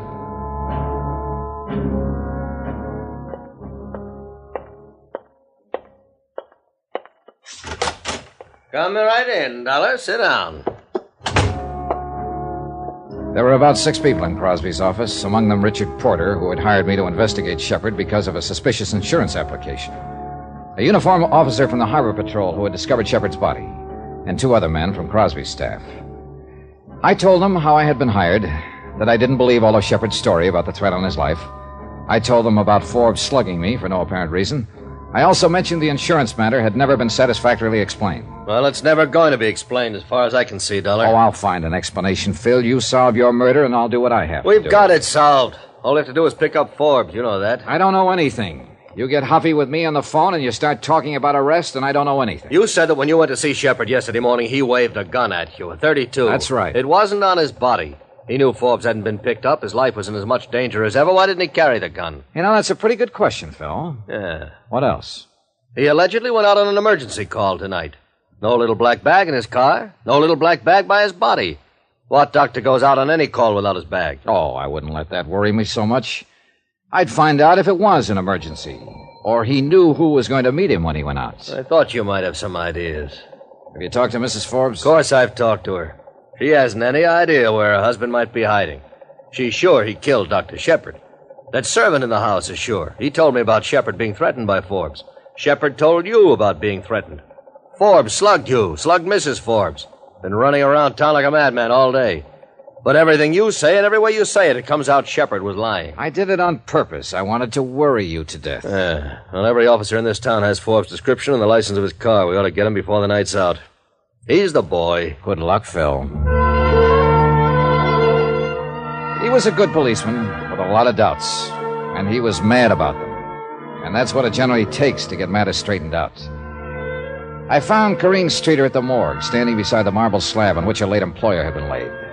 She looked pale and wan in her stiff white uniform and blue nurse's cape. Her eyes were red with tears, but no sound escaped her. Then she looked up at me once, sighed, and started out of the place. Wait. What now? Well, I'd like to help you. Can you help him? No. No, you can't. No one can. I tried. Who did it? Well, the police say Paul Forbes shot him. It looks that way from all they can gather. Over Mrs. Forbes? Yes. Oh. They're looking for him, I suppose. Yes. Well, you're something of a policeman, Mr. Dollar. Why aren't you out helping them or something? Please, Miss Streeter, I know we've had I'll answer words. that question you asked me earlier today. What? You asked me if I loved Dr. Shepherd. Yes, Mr. Dollar, I loved him. I loved him more than my whole life. When she said that, and for some reason I don't know, I had a feeling that I was hearing the first bit of unembroidered truth I'd heard in 2 days. It didn't make me feel any better, but it did clear up something that had been in the back of my mind, working its way to the front. Expense account item 8, $6.70. A steak, 3 martinis, and an order of sliced tomatoes. I finished eating at 2:30 in the morning. I really didn't want it, but I did want to sit down and do some thinking. After that, I climbed into my rented car and drove out to Dr. Shepherd's office building. Expense account item 9, $5 even. Bribe for watchman. I shouldn't be doing this, you know. Might lose my job over it. But since you're from the insurance company, I guess you're all right. I sure appreciate it. Too bad about Dr. Shepherd. Nice fella. Yeah, very nice. What is it you think you'll find? Police been here till almost an hour ago, poking around. Do you know if they found anything? Oh, sure. Doctor's emergency kit. Heard him say he didn't take it with him when he went out in that last emergency. Well, I won't be long. Oh, I'm going to come right in and watch you. Shepard had been a thorough man, and from all evidence, he and Miss Streeter kept and operated an efficient file system in the office. However, he had kept no medical history of his prime patient, Pauline Forbes. As a matter of fact, in checking over both the patient's files and the card files, there was no evidence to indicate that Mrs. Forbes had ever been a patient of Shepard's, which seemed strange in view of the fact that he told me he treated her for 14 months or better and ended the treatment by advising her to divorce her husband. What's more, he had never mentioned that Paul Forbes had been one of his patients. But an entry dated some 2 years before disclosed the fact that Dr. Shepard had examined, treated, and discharged Paul Forbes as a patient. These two developments supplied me with all of the curiosity I'd need for a while. Nurse Corinne Streeter's home address was duly noted on Dr. Shepard's phone book. Oakdale House, surprisingly enough, on Oakdale Street. Special rates for nurses. Room 205.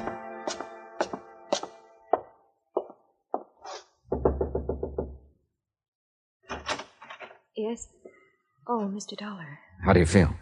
Not too good, Mr. Dollar. I only got home about 15 minutes ago. They kept me down there pretty long. Then Dr. Shepard's mother came. Do you want to come in? Yeah, thanks. It isn't much of a place, is it? I mean, I haven't straight... Well, things like tonight aren't easy, I know, but... Look, Miss Streeter, I wish you'd help me and tell me who Dr. Shepard was intending to marry. Mary?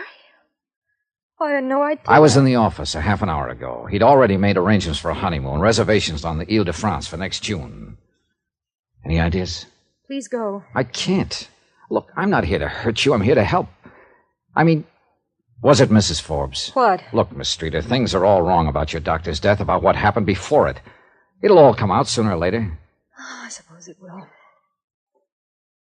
It's awful to say this, Mr. Dollar, but Mrs. Forbes was the only person doctors saw socially this last year. And she, of course, is married. How'd they meet? When her husband was Dr. Shepard's patient? Yes, that's right. They became quite friendly. Mrs. Forbes was never a patient, but Mr. Forbes was. Now, what can you tell me about Mr. Forbes? Well, he came to see Dr. Shepard a year or two ago, and stopped coming in. I believe he requested a copy of his medical history to be sent to another doctor in Baltimore, I think it was. But Dr. Shepard kept right on seeing Mrs. Forbes. Yes. Huh? All right. Do you have any idea why I was called in by the insurance broker? At first I didn't. But I don't understand what you're trying to do. The police want Mr. Forbes. What does it all mean? It'll sicken you, Miss Streeter. Well, tell me if you know. Tell me, please. It means the wrong man was killed tonight. I was pretty sure of what I meant when I said that. And I was also pretty sure that Phil Crosby in the police department had recognized the setup. It so happened I had a head start in the way of information. And though it was 6 o'clock in the morning by that time, I decided to use it. Mr. Dollar. Hello, Mrs. Forbes. I'd like to come in. What is it? I should have tumbled to it right away, but your husband fit the part too well. Look here.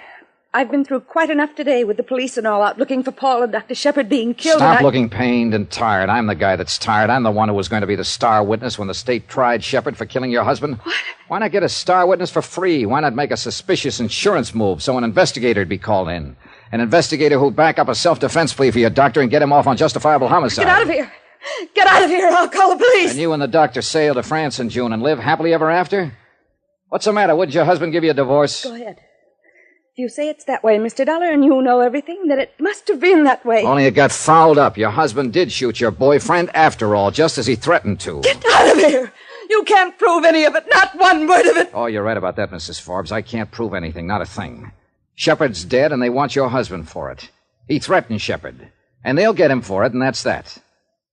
But you have something to live with for the rest of your life. Your doctor's gone. He'll never come back. Or maybe you can just have a cup of coffee and forget all about it. Get out!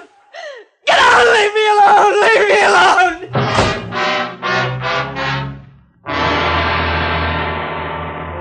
What? Yeah, that's it, Phil. That's what was supposed to happen. Shepard had it planted all over town how Forbes had threatened his life. He had witnesses. He had me, even. All he had to do was go out and shoot Forbes any place, any time. But Forbes got him first. Can people get by with this kind of thing in our courts of law? If and when you get your hands on Paul Forbes, will he have any kind of defense? Oh, we'll get him, Dollar. The other I can't answer. What you just told me can't be proven.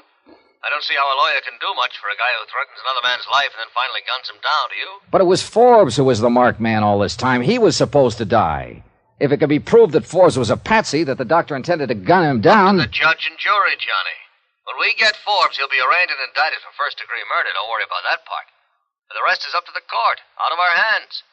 After all, we're pretty sure Forbes shot and killed Dr. Shepard. Hang up that phone, Dollar. You still on the wire, Johnny? Hang it up or I'll blow your head off. Paul Forbes looked the part of a fugitive. His coat was ripped in several places. The knuckles on his left hand were torn and raw. There was mud on his shoes and pant legs. His eyes told the rest of the story. He was blazing mad. He had a gun, and he wasn't afraid to use it.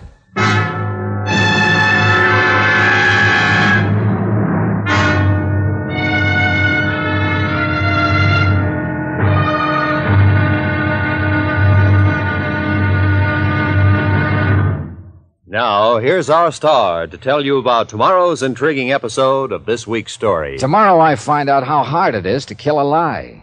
Sometimes you have to kill it twice. Join us, won't you? Yours truly, Johnny Dollar.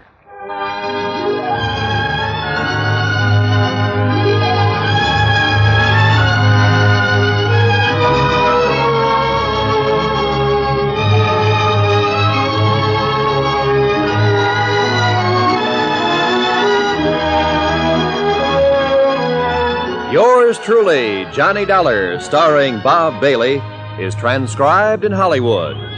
Written by John Dawson, it is produced and directed by Jack Johnstone. Be sure to join us tomorrow night, same time and station, for the next exciting episode of Yours truly, Johnny Dollar. Roy Rowan speaking.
Welcome back. Well, we've got quite a bit of a whodunit. Johnny has his own ideas in terms of the wife of the fugitive, but Johnny's been known to be wrong before. We also could suspect the nurse, and I'll even throw this in, the insurance guy, if the angle was indeed inciting an insurance investigation. But the truth will be revealed on Friday, so be sure and listen for Part 5 of the Shepard matter. All right, now on to listener comments and feedback. And we have this from Ruby, who writes in, just to let you know how much my husband and I enjoy your great detective shows. Johnny Dollar is your favorite. I'd like to make a donation, but I'm new to Great Detectives, and I get so involved in listening to you, I'm never prepared to write the website address. I'll get to it soon and keep doing what you're doing, and we think it's great. Well, thanks so much, Ruby, and I'll just email that address to her, and that is support.greatdetectives.net. But appreciate all of our listeners out there, and just encourage you to continue to enjoy the show. And we'll be back tomorrow with Nick Carter. Friday, we wrap up the Shepard matter. Well, before we do get started, I want to encourage you, if you've not already, to pick up your copy of my first detective story. It's available as a digital sort on Amazon for 99 cents, and the title is An Ounce of Prevention. The nice novelette, and introduces some characters that will flesh out a bit more in the mystery novel I hope to publish next year, Slime Incorporated. Also, after the show, I'm going to talk a little bit about the movie Nick Carter, Master Detective. I've seen the first of the 3 MGM Nick Carter movies, and I figure we talk about it on the show. But let's go ahead and listen to today's episode of Nick Carter, Records of Death.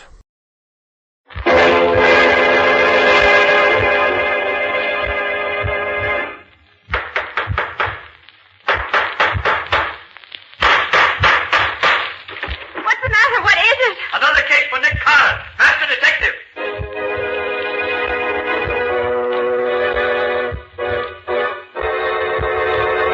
Yes, it's another case for that most famous of all manhunters, the detective whose ability at solving crime is unequaled in the history of detective fiction. Nick Carter, Master Detective. Tonight's curious adventure, Records of Death. For Nick Carter and the mystery of the unclaimed box.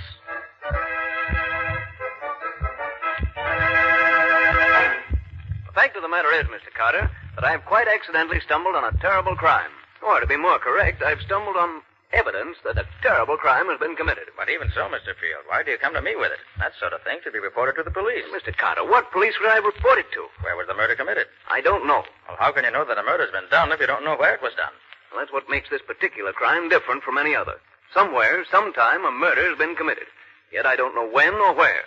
As a matter of fact, I doubt if anyone in the world knows of it, except those who did it, and me. And how do you happen to know all this? Because the victim, a young and beautiful girl, has told me so in her own words. I have the knowledge from her own lips. Oh, and you've seen and talked to her? Well, here's the story, Mr. Carter.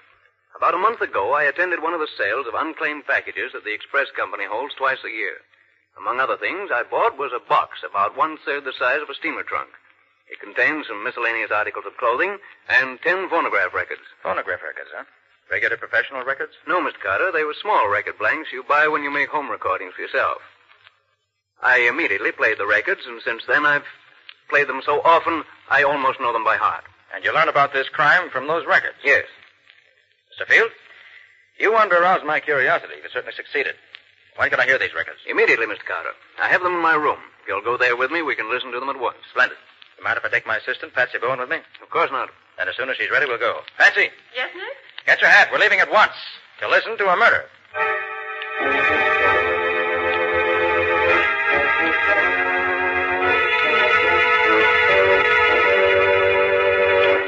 This is the box, Mr. Carter. Beautiful, isn't it? Now, Mr. Field, before we go further, there are a few things I should like to know. How long ago did you buy this box at the auction? A little over a month ago. Mm-hmm. On the express company, must have had it for about a year or so. Another thing. Were there any wrappings on the box when you bought it? Yes, it was well wrapped in heavy burlap. Do you have those wrappings now? I'm sorry to say I don't. By the time I realized that the wrappings might have furnished a clue to the mystery, they'd been burned in the incinerator. Too bad. Well, do you by any chance, whatever, recall the name and address to which the box was consigned? Fortunately, I do. It was addressed to an Alex Delanois in New York City. But I've searched every city directory, every telephone book, every place where names are listed, and I can find no such name anywhere. There was no street address, and the rest of the label, as I remember it, was practically obliterated. I see. All right, Mr. Field, let's listen to the records. And gladly. I'm very anxious to get your opinion of them. Are they in any kind of order? After hearing them over and over as I've done, I believe that I've finally arranged them in their proper order. I see. They're so peculiar, I can hardly wait to see if you can tell me the answer. Here's the first one. I have a terrible story to tell. But even while I try to tell it, I'm afraid that you, who may listen to this, will not believe me. But I beg you, if justice means anything to you, believe me and avenge me. I shall rest easier in my grave if I know that those who hope to profit by my death have been deprived of the fortune they plan to get by killing me. I am very rich, but I am not rich enough to avoid the fate that is in store for me.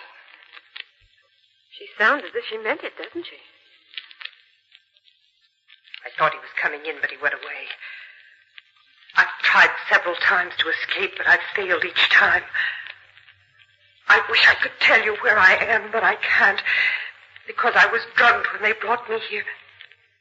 Oh, I forgot to say, my name is Nancy Deering, and I'm 22 years old. You who listen to this will recognize the name at once, of course. I only hope they don't murder me until I can... Is that the end of it? Not quite.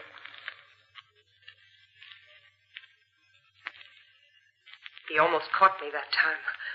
But now he's left me alone again. Maybe I can... That's all. Apparently he came back before she expected him. She certainly had plenty of trouble getting a story onto the records, didn't she? Yes. She was interrupted many times, and generally in the wrong places. I imagine no trouble is too great if you're really desperate. What a terrible feeling it must be to expect to be killed any minute. Here's the second record if you're ready. Okay, Bill. I don't know where I left off with my story last time, and I dare not play it back. If they should ever hear what I'm trying to do, they'd take the machine away from me. Then I'd be completely lost. I feel that my end is coming very soon now. They may carry out their plans to...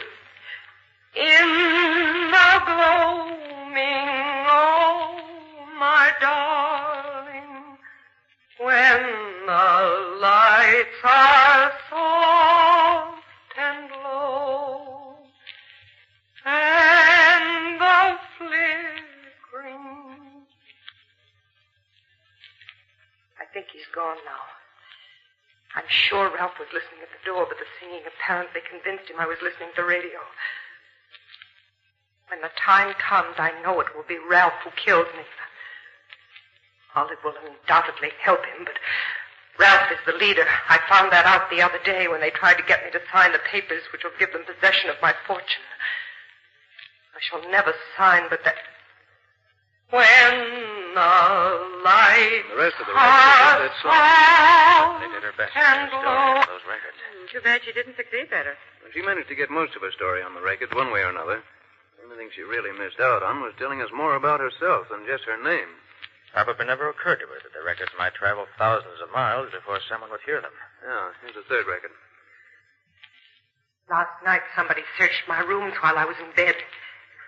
Maybe they suspect that I'm making these records. Although I'm very careful, I play the radio all the time so they'll be used to hearing the noise. Ralph told me yesterday he was sure I was going crazy. Maybe I... Nancy, Olive asked me to tell you that. And that ends that. Whose voice do you suppose that was there at the end? I suspect it was Ralph's. It's amazing how much of the scene she recreates this way without really saying anything definite. You feel the tension and the suspense right along with her. Yes. On the fourth record, she was able to get part of the visit that Ralph paid her one day. She must have known he was coming and prepared for it by putting the record blank on the machine in advance. Then, when she heard him at the door, she probably turned it on and got this. Well, put it on quickly, Mr. Field. Here you are, Miss Bourne. Well, my beautiful young half-sister, have you decided to sign over your fortune to me? I told you long ago I'd never do that. If you sign, we'll set you free, just as we promised. You don't fool me, Ralph. The minute I sign my name to that paper you have there, you'll kill me. You know that as well as I do. You'll set me free. That's funny. You don't know when you're well off, Nancy. If you did, you'd sign and go free. You must think I'm a fool, Ralph. I do. And I also think it won't be long before you wish you had it signed. Oh, I wish this were all over. I wonder how they'll kill me. Ralph would prefer to strangle me, I'm sure. With those great, hairy hands of his. As for Olive, yes, she'd use poison on the boat. That's all there is on that one. It's a pity she couldn't have put more on each record than she did. She really used only a small portion of each blank. Yes, Bessie, but she had trouble enough to get even that much on them, the way they watched her. Nick, where could she get the blank records in the first place? They certainly wouldn't have let her have them knowingly. If I were to make a guess, Patsy, I'd say that when they took her to the place where she was kept prisoner, they probably took along her clothes and some of the furnishings. And among them probably was this radio phonograph. Perhaps she specially asked for it because she loved music or something, and the record blanks were probably in the machine along with the other records. That could be. How about the fifth record, Mr. Field? I've never been able to make much out of this one. Maybe you'll have better luck. You mean it's not like the others? Quite different.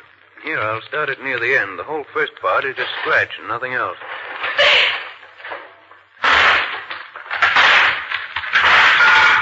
What's the idea of locking herself? Nancy. Where is she? Nancy, come on out here. She's hiding. Drag her out. I'll find her. Find her. Find you. No, bring her off. Here, look over here. What's there? Come on, Larry.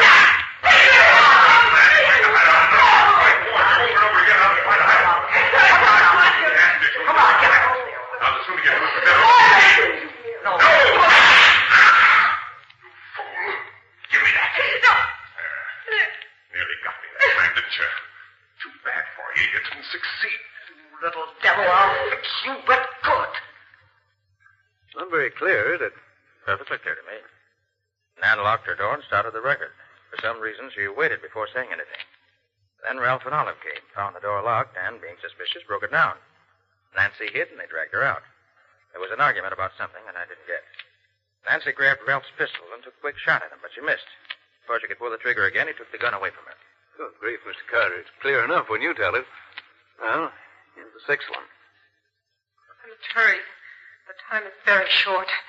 I may be interrupted any minute. I'm seldom left alone anymore. They seem to be afraid of what I'll do if I'm left alone. I wondered that they hadn't killed me before this. I wonder if they... There's nothing but scratch for quite a bit here, but she starts again.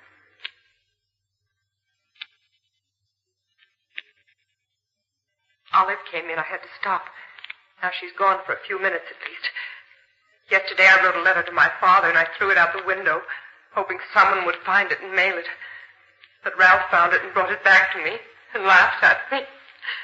I keep asking him for news of my father, but he'll tell me nothing. If Father only knew where I am, he'd rescue me. Maybe if I can just... And that's the end of that. We didn't get much out of it. I wonder where Father comes into this. You'll see before we're through. This seventh record is more interesting, because it records a complete conversation between Nancy and Ralph. Good.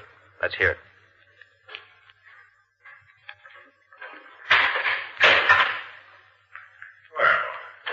My dear Nancy, how are you today? If you had your way, I'd be dead. Why don't you kill yourself and save us the trouble? You mean save you from having a murder on your conscience? You have such a thing? Murder is a very ugly word, Nancy. You're murdering me inch by inch every day that I stay here. Well, I don't object to doing it that way if I can. You little cat! If you ever throw anything at me like that again, I'll tie you up so you won't be able to move out of your chair. Ralph, if you really want me to sign those papers for you, just let me go to my father. If you do, I'll sign anything you ask. That's out of the question, Anne. But if you sign, we'll see that your father finds you soon enough. And it's only because I'm your half-brother that I offer you this. You sneaking liar! I'll show you. No, please!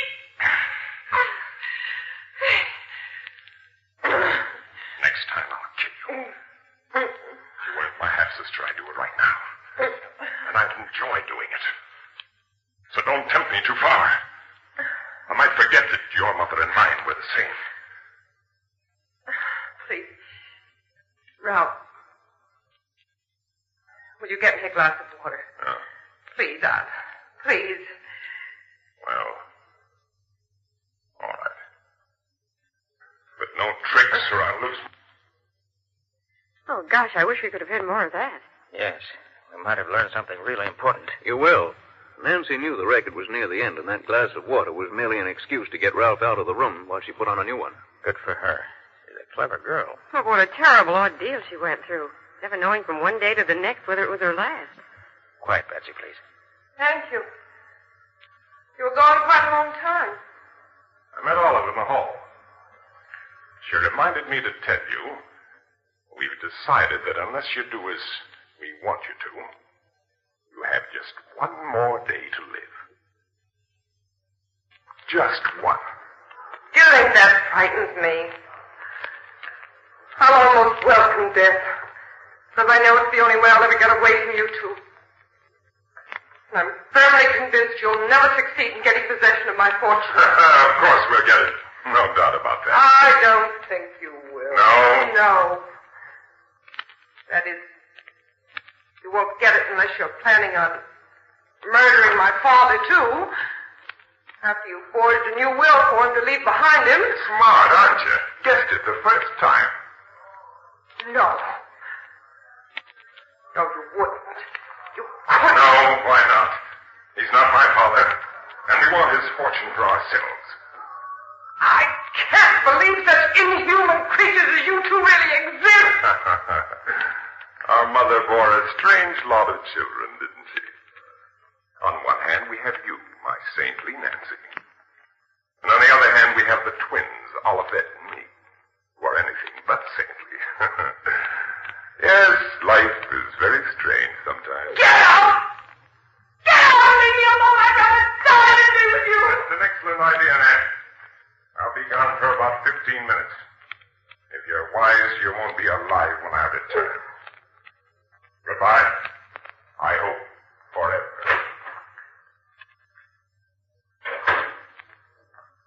You heard what he said. It was the best evidence I could get. Ralph really made a full confession without knowing that every word he said was being preserved for you to hear. But my father, why was he died? Oh, I beg you, whoever you are, hears his word. If you can do anything to avenge our death, in heaven's name, do it. I go to my death believing that through you I shall have my revenge at last. Oh, please don't fail me. I see the record's coming to an end. Good night. Pray for me. Good God. If you didn't know she was in deadly earnest, you'd almost think she was putting on an act. I still feel terribly moved when I hear that record.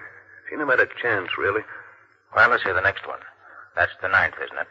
Yeah, number 9 is almost a blank. Here it is. They almost caught me that time. They mustn't do that because they might find the records I've already made and destroy them.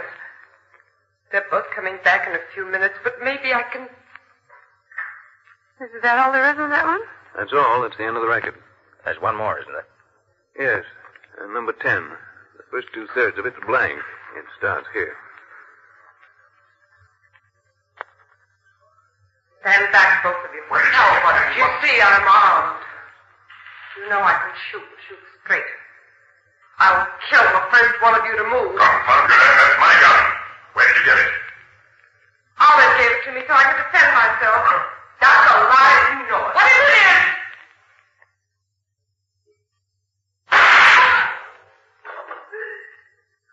You little son. You haven't waited much too long. This time you have.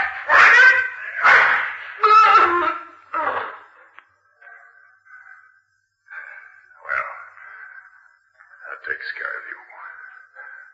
Olive. Yes. Yeah. What happened? The bullet just grazed your temple. Must have stunned you momentarily. Oh. Is Nancy dead? Yes. She's dead.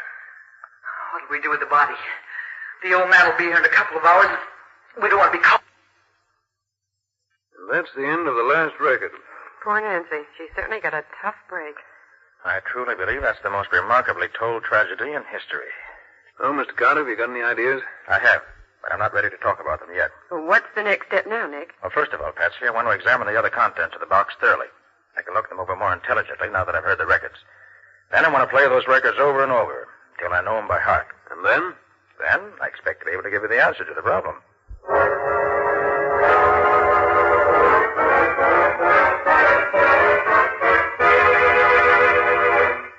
sandwich in your pocket, Patsy? Oh, Nick, I thought you'd never finish listening to those records. Well, I wanted to be sure I didn't miss anything anyway. And I believe I've learned everything those records could tell me. You mean you really found some clues, Nick? Yes, indeed, Patsy. Several clues marked out for us very plainly. Oh, that's wonderful.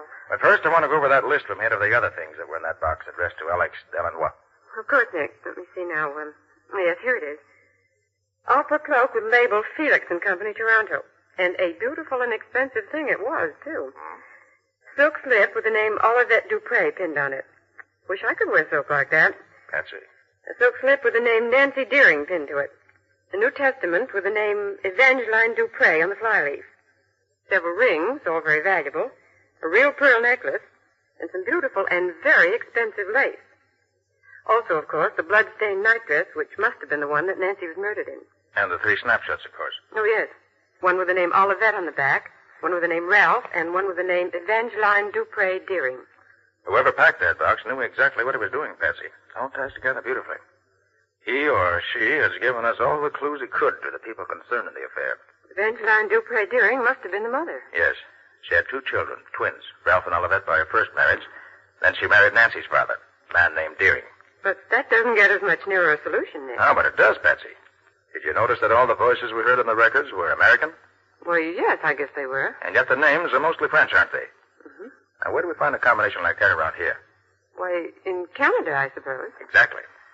And the label on the opera cloak says Toronto, which confirms the Canada idea perfectly. You mean that the Deerings lived in Toronto? It's certainly quite logical to assume that the scene of the murder's Canada, and very possibly in the vicinity of Toronto. Well, we start there anyway. Maybe the Toronto police can help us. But, Nick, even if you're right, it doesn't mean that the police would know anything about the murder. It was all done so secretly. You're overlooking one thing, Patsy. I am? Well, what is it? The family from which these people came was a rich family. Very rich indeed, if we may guess from the beautiful laces and from the jewelry and other things packed in the box. Mm-hmm. And remember also that Nancy's father was probably killed, too. Now, I can't believe that the head of a rich and probably well-known family could disappear without anyone knowing it. You mean you think the police will know that something happened to him about a year ago, even if they don't think that there's anything wrong about it? Exactly. So pack your bag, Patsy, and order a taxi to take us to the airport. We're flying to Toronto immediately.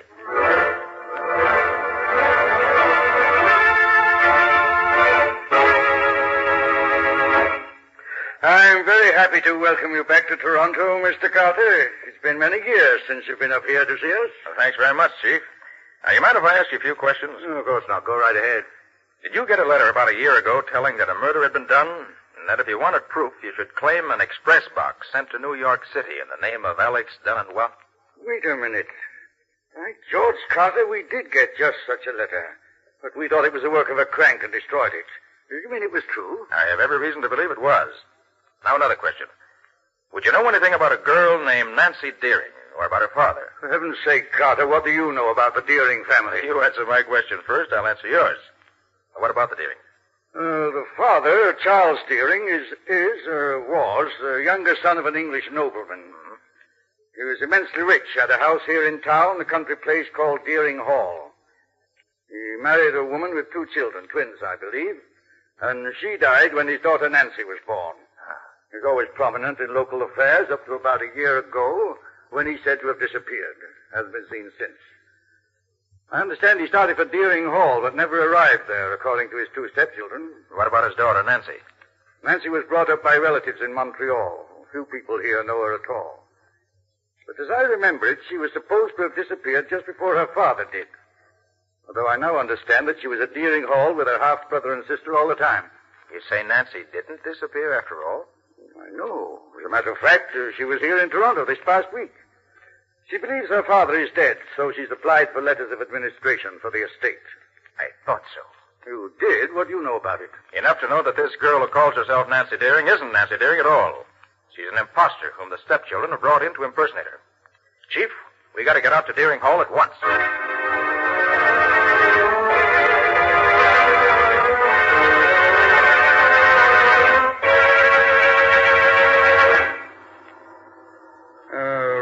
Leading into the Deering estate turns off somewhere right in here, Carter. I'm not quite sure. Well, look, Chief. There's a man standing in the road up ahead. Oh, so there is. And he's motioning to us to stop. He looks almost like a dwarf, doesn't he? He's certainly a queer-looking individual. Perhaps you are going to the hall. Yes, we are. Why? Could you take me back there? I have walked so far, I am tired out. Oh, of course. Climb in. What? You are a policeman, no? Yes, I am. Oh, then you can help me. And I need help so very much. What seems to be the trouble? My name is Alex Delanois. I am the... Alex Delanois? Oh, yes. You know me. You once sent a box packed with records and other things to New York City addressed to yourself? Oh, but yes, you have seen it. Yes, that's why we're here. Tell me, how did you ever happen to... Yes, I will tell you everything. I was the caretaker at the hall. Miss Deering let me stay in one of the old tower rooms because I am, as you see, a cripple. Sometimes I do not get out of bed for days at a time. About a year ago, the two stepchildren of those so very wicked devils came to the hall. They brought a girl who was kept a prisoner in one of the bedrooms. Alex, isn't that the hall road to the hall just ahead? No, but yes. The hall is about a half a mile in off this road. Go on with your story, Alex. Yeah, the girl was so carefully guarded by those two, I could not get to her room. I could not help her. I am a cripple. No, you did what you could, Alex. You being there helped her, I know. How did you manage to get the things packed in the box? After they killed Nancy, they did not guard their room so carefully. I got in, I took the records and the other things and packed them in the box. A fisherman I know up by the lake sent the box by express for me. I wrote to the police in Toronto and in New York and told them what had happened and asked them to claim this box. But I am afraid they did not do it. No, we didn't. We thought the letter was just a hoax. What about Nancy's father? The day after Nancy was killed, he came here and they tried to kill him too. Tried to? You mean they didn't succeed? No, not quite. They hit him on the head with a pistol and threw him into the lake from the high cliff. But I saw them do it and I rescued him. I took him to my room and nursed him myself until he could get a doctor. Well, how is he now? Well, he's about well now, I think. There's the house right ahead, Nick. Drive right up to the door, Chief. I'll go ahead. You keep in the background in case they know you. Okay, Carter. But I'll be right behind you. Alex, you and Patsy stay here in the car. Oh, but of course. Sure, Nick.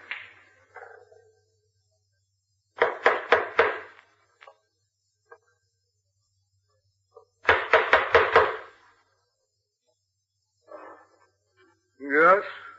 What is it, please? Please tell Miss Deering that we've come to take some affidavits concerning her application as administratrix for the estate. Yes, sir. Well, come in, please. I'll announce you. It's your turn now, Chief. I'll stand here one side of the door, just in case. I can handle them, Carter. Maybe, but they're going to be... Quiet. Here they come. Well, gentlemen, what can we do? Dupre, I arrest you and your sister Olivette for the murder. I'll take that gun to trade away from me. Oh, no, you don't, lady. This pair of handcuffs will take care of you. Need any help, Carter? No, I can take care of him. Nice work, Carter. Pair of handcuffs on him. They both keep safely till we can put them behind the bars. And we can now restore Deering Hall to its rightful owner once more. Even though it's almost a year later, the box that Alex Delanois packed has fulfilled its destiny.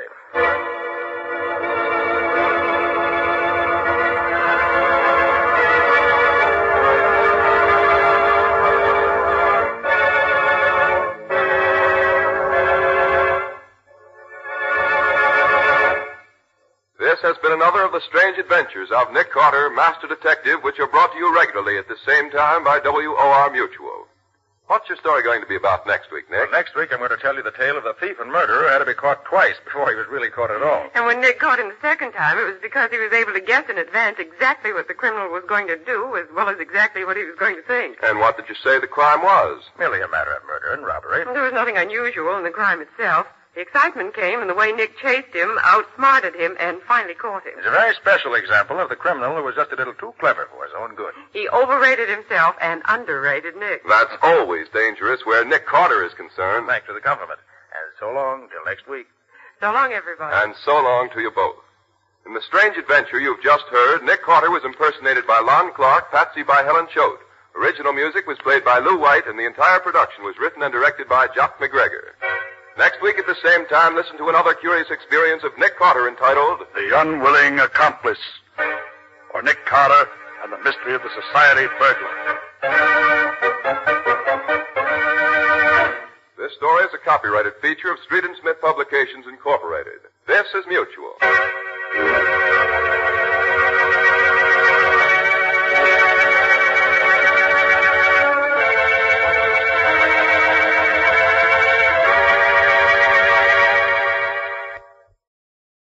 Welcome back.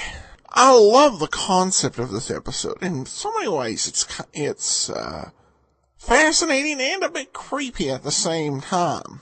The downsides to this episode were that we had a great deal of the show where our hero was listening to the tape, so less time for real detective work and action, though they tried to make up for that at the end. Plus, the tapes themselves were a little bit more over-the-top and melodramatic than even typical show materials. But again, I think it's just it's an interesting concept of finding these things. And it's probably something that could only really effectively be done over the radio. If you're aware of any memorable stories that did this similarly, I'd love to hear about it. Just feel free to drop me a line, email me, box13greatdetectives.net. All right, well, we'll get one listener comment, and then I'm going to go ahead and talk a bit about the Nick Carter, the movie. Derek says, hello, Adam. I have to say that I absolutely love listening to your podcast while I'm working. I make furniture and cabinetry, and on those long days when I'm sanding, I think I'd go crazy without your podcast. I finally got caught up on all your shows except on iTunes. I can only access back to number 245. Is there a way I can access the first 244 episodes? Thank you for all you do. In answer to your question, Derek, I'm surprised you were able to get back that far. He's put this on the page archives.greatdetectives.net. The easiest way, really, is to go back to the individual shows. And the programs that we had done in those first 244 episodes, we did Box 13, we did Jeff Regan, we did Pat Novak for Hire. Actually, we did Pat Novak for Hire first. Let George Do It, Sherlock Holmes, and of course, yours truly, Johnny Dollar. And we've got a complete archive there. So my best answers to most of those, you should just be able to go through the individual show feeds for those programs. For Johnny Dollar, you'd want to download the individual episodes off the site. But thanks so much for listening. All right, well, now on to Nick Carter, Master Detective. First of all, I do want to say that this is a movie that would not have been available on DVD till about 6 months ago when Warner Archives released it. And when I found out about that it had been released, I definitely wanted to watch it. So I could talk about it and be informed host. I bought this along with some DVD of Saint movies, which we're going to start in 6 months. The film was released in December of 1939, and it starred Walter Pidgeon as Nick Carter. And Nick is investigating a case of aerospace sabotage, or I should say industrial theft, where plans are being smuggled out of an aircraft manufacturing plant despite some very stringent regulations. So Nick has to find out who's behind it and what is up with the case. Overall, I really like the movie. Nick Carter was played pretty well by Walter Pidgeon.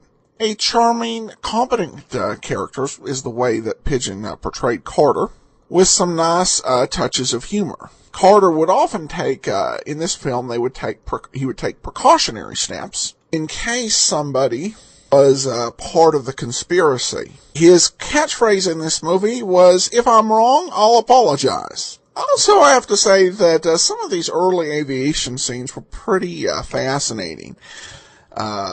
Just showing a lot of what it was like to fly in the 1930s. Some interesting planes, and it's just very different from the modern era of planes. For those who are fans of the program will remember the actor Wally Mayer Mayer, of course, appeared on the lineup and also let George do it. And this was the first time I saw him on film. He did a decent job. It was a bit role. He died off pretty early. Also, Donald Meek provided the comic relief as a wannabe detective beekeeper, which I don't know if that was a reference to Sherlock Holmes, who in his retirement was a beekeeper. May have been a subconscious or unconscious reference, I should say. The one thing that really impressed me about the film overall was just the action scenes from it. Because I've seen a lot of Golden Age films, and usually the action scenes, they don't stand up really well. And this one, it really did. They had one scene towards the end where they were shooting down from the sky, and they just did a great job. It felt real and sounded real. Really was a very well done sequence, both times with the effects in that scene. It was just very surprising. Not something you expect from what's actually a pretty short, breezy film. It was under an hour at 59 minutes. And there were 2 other Nick Carter films, and I'll watch those in coming weeks. Certainly before we finish the show, I plan to watch 2 Saint movies for every Nick Carter movie, so that we'll have things balanced out well and be well versed in the George Sander Saint movies. But also want to enjoy this series. I think it'll be a treat if these next 2 are as good as the first one was. All right, well, that will actually do it for today. We'll be back tomorrow with yours truly, Johnny Dollar.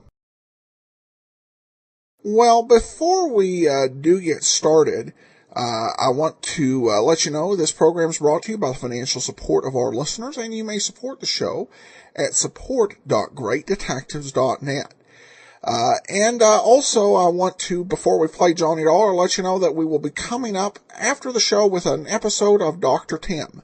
But here now is The Shepherd Matter, Part 5. From Hollywood, it's time now for Johnny Dollar. This is the hotel operator, Mr. Dollar. Were you cut off? Tell her not to let any more calls in here. Come on! I was cut off, but I'd rather get some sleep now. Anybody phones, just take a message. All right, Mr. Dollar. Over there. Sit down. Put your hands on your knees. Now, just so as you and I understand each other, you make one move. Wiggle a finger, I'll empty this gun right in your stomach. You understand me? I understand you, Forbes. You're crazy.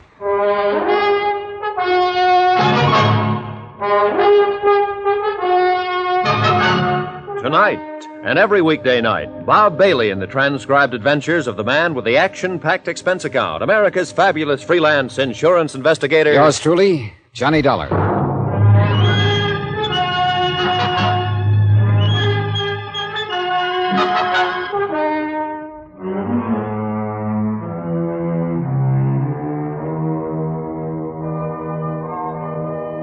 Expense account submitted by Special Investigator Johnny Dollar. To Richard Porter, 480 Webster Boulevard, Providence, Rhode Island. The following is an accounting of expenditures during my investigation of the Shepherd matter. I was pretty sick of it and with it when I had Paul Forbes visit me in my hotel room about 7 o'clock in the morning.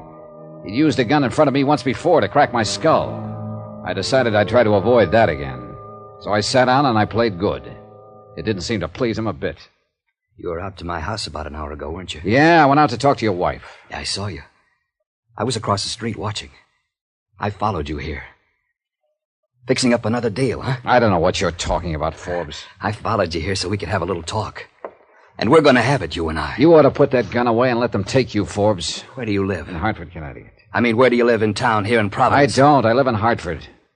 Where do you practice? Practice what? Are you trying to get funny with me? I don't practice anything here in Providence. I don't live here. I'm just here for a few days. Doing what? Working on an insurance matter. Insurance matter? You're licensed to practice law in Rhode Island? Oh, you've got something all wrong, Forbes. I don't practice law. I'm not a lawyer. I'm an insurance investigator. I tried to tell you that yesterday morning when you cracked me with that gun. I was called in by Dr. Shepard. He said you threatened his life. You're lying to me. Shepard called me yesterday morning and said a lawyer named Dollar was on his way over to talk to me about giving Pauline a divorce. You're a lawyer! I'm what I say I am. If you hadn't started swinging that gun butt around, I'd have told you why I was there yesterday. You got a billfold or something? My coat pocket inside on the back of that chair there. I think I know why Shepard called you and told you I was a lawyer. I think he wanted you to attack me and make me Shut up! You and Shepard are trying to pull something to take my wife away from me. I know that much. And now you're trying to pull something to get out of this jam. You're wrong, Forbes. I don't know anything about trying to take your wife away from you. You know I didn't kill Shepard. How do I know you didn't kill him? You threatened him. Half a dozen people have attested to that. I know you had a reason to kill him. I know every time I've seen you, you had a gun in your hands and you've been swinging it at somebody, particularly me. You know who did it. You're in on it somewhere. You know who killed Shepard, and you're going to clear me. You're going to tell me, Dollar. I'm going to whip it out of you. You're going to crazy.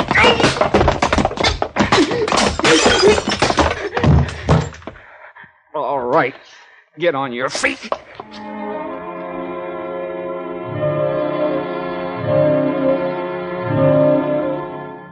He sat in the chair just the way I propped him there. His eyes looked dull and lifeless, as though he were already dead. I couldn't think of anything brilliant to say or do, so I rummaged around my suitcase and pulled out a bottle. Then I found a pair of glasses in the bathroom and poured a couple of drinks. When I came on out, he hadn't moved from the chair. He looked crumpled, like a worn-out suit of clothes. He made no effort to look at me when I tucked the glass in his hand. Here, try this. Go on, drink it.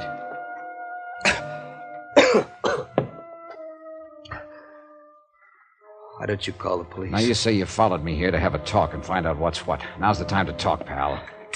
This thing isn't the best conversation piece in the world. Leave me alone. Call him in. You have something going for you here. This gun hasn't been fired. Do you have another one? No,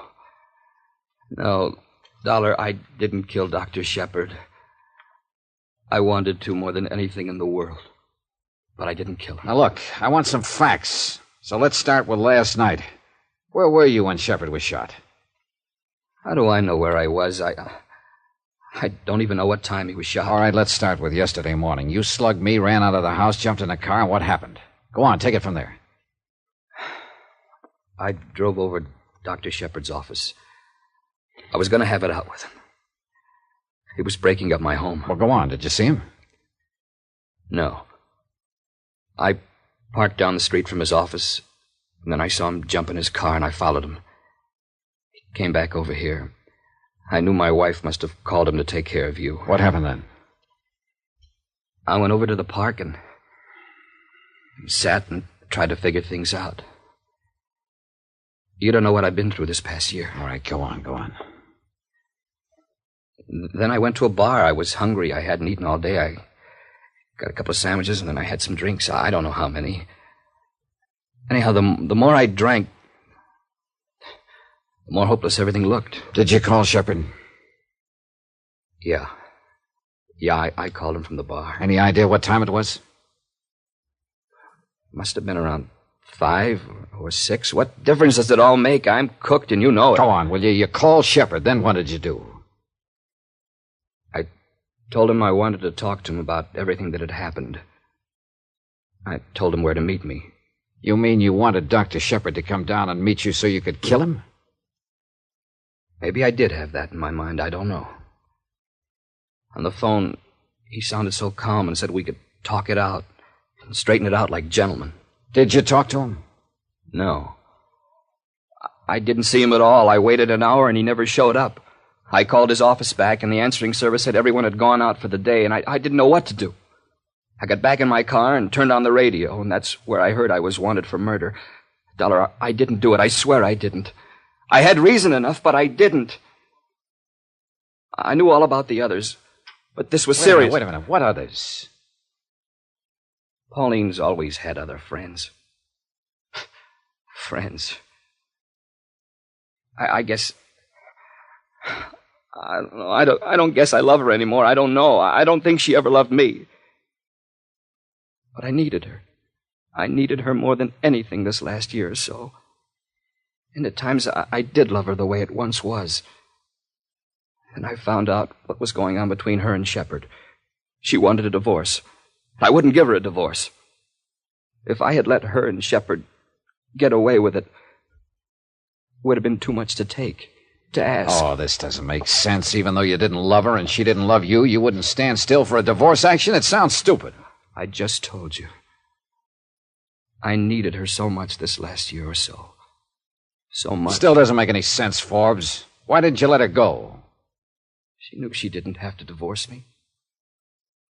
She knew it wouldn't be too long. What? Shepard gave me a year. Another doctor in Baltimore, 18 months. Leukemia. Don't you see?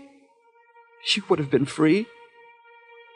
They could have waited until I was dead at least. Just that, until I was dead. Couldn't they? Well, couldn't they?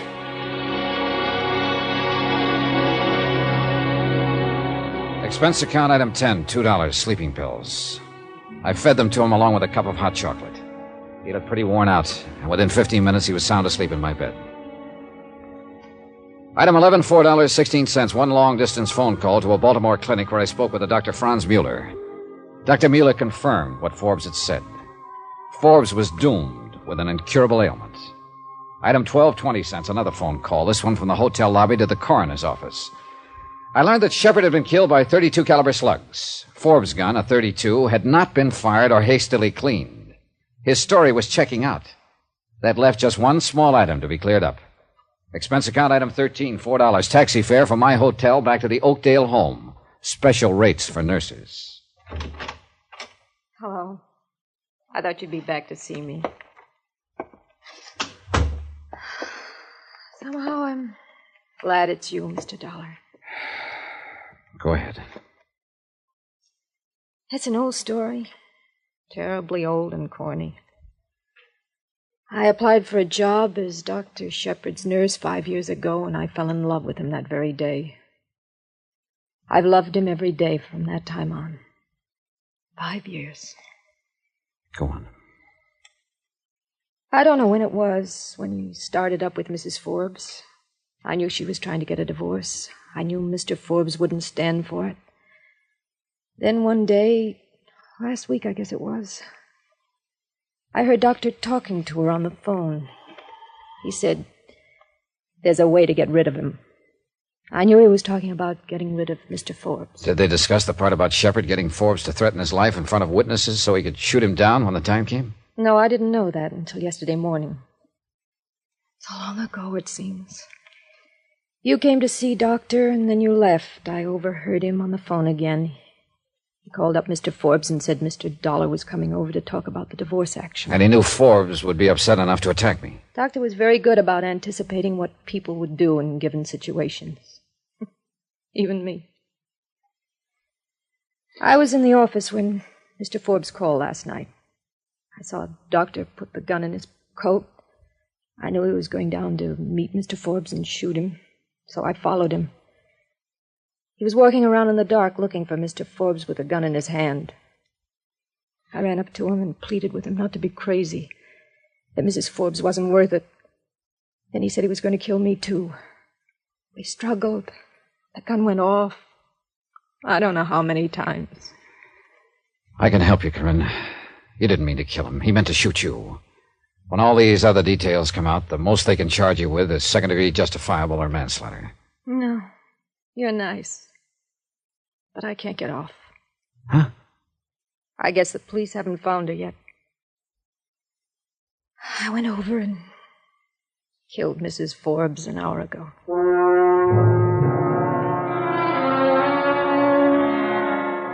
Expense account item 14, same as item 1, transportation back to Hartford.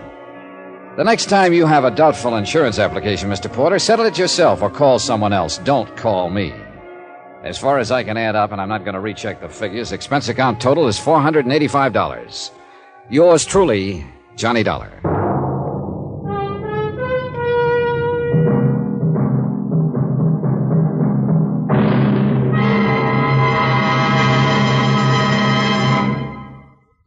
here's our star to tell you about next week's intriguing story. Next week, the case of a lonely heart that found plenty of company in the nearest morgue.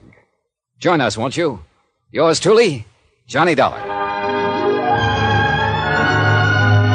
Yours truly, Johnny Dollar, starring Bob Bailey, is transcribed in Hollywood. Written by John Dawson, it is produced and directed by Jack Johnstone. Heard in this week's cast were Gene Bates, Virginia Gregg, Russell Thorson, Parley Bear, Herb Ellis, Barney Phillips, and Lawrence Dobkin. Musical supervision by Amerigo Marino. Be sure to join us on Monday night, same time and station, for another exciting story of yours truly, Johnny Dollar. Roy Rowan speaking.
Welcome back. Well, this was one of those episodes that turned everything we thought on its head.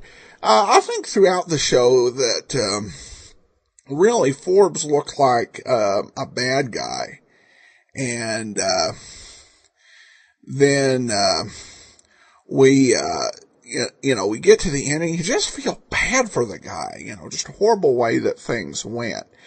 And this episode, by the way, was one of the early John Lunn episodes. This was based on the Shepard matter, which was originally broadcast December 5th, 1952, which explains in part the extremely downbeat ending. This was one story where you get to the end and it looks like that there will be, if there'll be a situation where the nurse will be able to walk and start over again, but then it comes out that she just went and, in effort to get vengeance, killed Mrs. Forbes. I don't know, why Johnny blames the, insurance agent for this. He's the one who came in and, investigated and actually stayed on it after the insurance angle was pretty much over once, Dr. Shepard died back in part 3. So that just tends to be, I guess, one of the more emotional aspects of these expense accounts. All right, well, that will finish us up for today. We'll be back tomorrow with the lineup. Join us on Monday as we start a new Johnny Dollar story. All right, well, before we do get started, I want to first of all let you know that we've got an article up on Saturday at greatdetectives.net in which I actually review a newer mystery novel. This one is called Back to Murder, and you can read my whole review at greatdetectives.net on Saturday. And today's episode is brought to you by the financial support of our listeners. Among them, I want to thank Ruby and Sharon. Thanks so much for your support. We'll send access to our premium site as we do with all donations of $7 or more. Now, it's time to get into today's episode of the lineup. This one is called The Luger-Lugging Laddie Case from July the 8th of 1952. Ladies and gentlemen, we take you now behind the scenes of a police headquarters in a great American city, where under the cold, glaring lights will pass before us the innocent, the vagrant, the thief, the murderer. This is the lineup.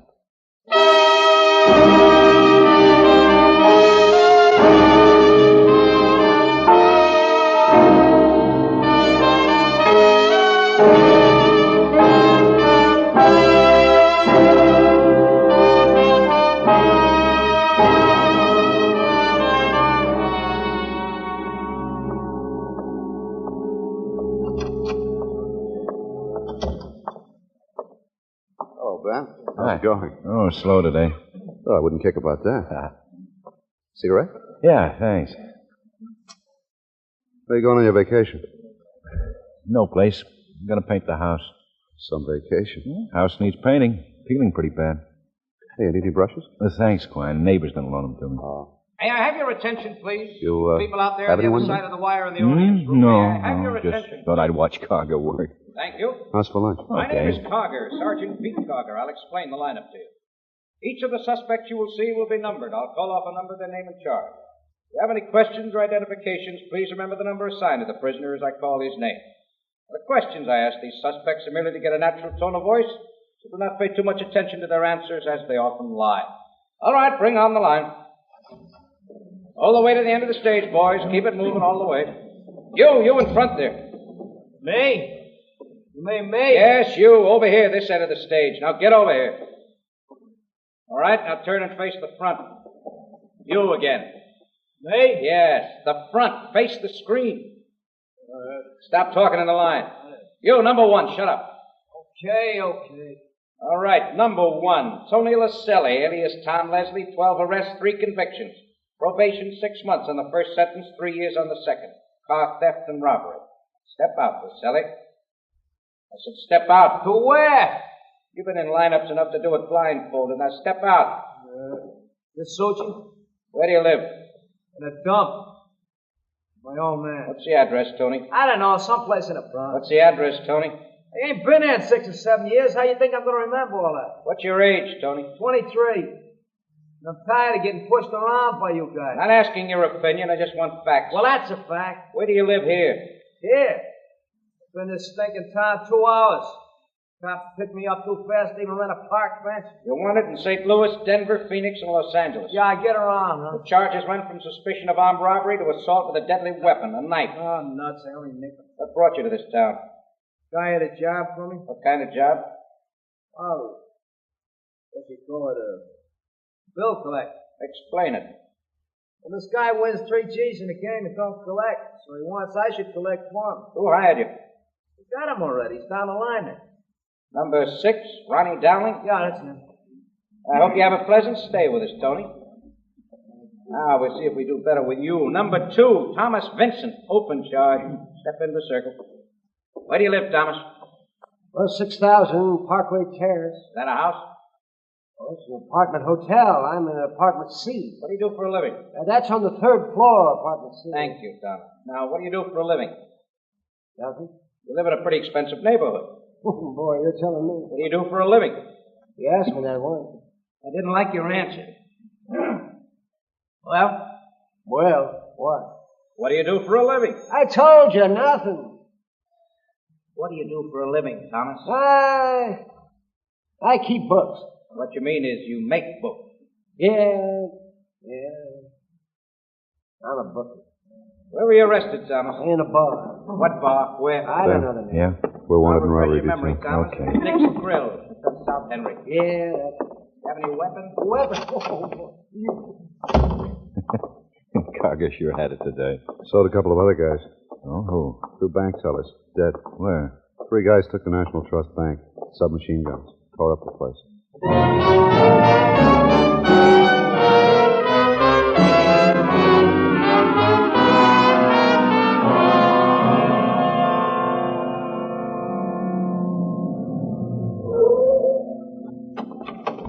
All right. Everybody keep moving. Jackson, keep it clear. Move it along. Hi, Ben. Hello, Asher. That's pretty nasty in there. I expect. You're pretty well organized out here? Yeah, I'll have some more men here in a minute. They're roping off the side entrance now. Okay, rope it off here, too. Mally's setting it. The area covered? It's tight. Okay, let's go in. Right. Mally, set that rope all the way. Hey, you folks here, keep moving right along, please. Come on now, move along. What kind of a car did they use? I don't know yet. We're checking witnesses. Move along, everybody. Keep moving. There's nothing to see. They come out here? Side entrance. All right, now move along. Hello, Ben. Hi, Doc. Asher says it's rough. Yeah, brutal. Haven't seen men chopped up like that since the service. How many? 2 men, tellers. They must have caught, 30 slugs. The bank guard got hit pretty hard, too. We tried to stop him. Over there? Yeah. Shoulder and arm torn up. Tellers are down here. They really had it. No.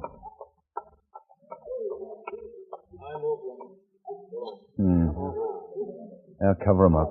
Lab men aren't through with their pictures. Oh, all right. I've given sedatives to the girl over there. Hysterical. I can understand that. Is the manager of the bank here? Oh, that's him over there, Ben. Name's Thomas Franklin. Oh, all right. Get the employees into his office. Keep the others over there. Right. And Asher? Yeah, Ben. Have the officials take account on what money's left. Oh, they're working on it now. Doc, can I talk to the guard? We'll try. Dr. Walters is working on it. Mm-hmm. You'd better make it fast, Ben. Right. Can you hear me? Missed him. Clear shot. Missed. You get a good look at them? Hit the alarm. Get police here. The police are here. Are you sure you missed? Yeah. He's hit hard, Ben. Yeah, he sure tried. Couple of ambulances in front, Doc. Okay, let's get this man on the way. Keep that plasma going. Think he'll make it, Doc? He'll lose that arm anyway. The teller's over there? Yeah. What's left of them? Doc, I want your lab reports as soon as possible. Slugs and cartridge cases. We'll try for a make on the guns. All right, I'll get on the slugs, Ben. They're really unloaded, huh? 100 rounds at least. Oh. That's a tough way to get it. You know a good way? Where's Mr. Franklin's office, Doc? Oh, over there. Quine, let's go.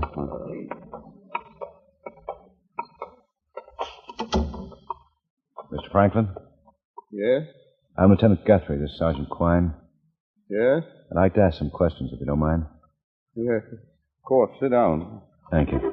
Terrible thing. Terrible. Tell me, where were you when this happened? Here. That is, I was standing at the door here. Door to your office? Yes, I was talking to Miss Haynes. She's my secretary. Did you see them come in? I saw them. There were 3 men. Well, can you describe them? Well, no, I thought they were orchestra men. Orchestra? Well, how do you mean? They were all dressed alike. Suits, hats, ties, all matched. Uh-huh. What about the features? Well, I don't know. They all looked alike, too. You mean their faces? Yes, they're all the same. Thought I was dreaming. Were you close enough to notice if they wore masks it was like or a makeup? dream, a horrible nightmare. What? The lieutenant asked if they wore masks or makeup. Well, I don't know. Everything happened so fast. And then Lee and Joe, when they seemed to just tear apart. I've never seen anything like that. I guess I fainted, I guess. Well, it's a natural reaction, Mr. Franklin. You needn't feel ashamed. Well, I do, though. I can't help it. And folks, Lee's wife is expecting a baby. I'll have to call her and tell her. Get Dr. Carson, Quine. Sure. Now, look, the police are taking care of telling the family, Mr. Franklin. Those gunmen killing like that. The police are taking care of that, One too, yelled Mr. at the Franklin. stick-up. I looked at him and then he me turned. see what you can do, Doc. Oh.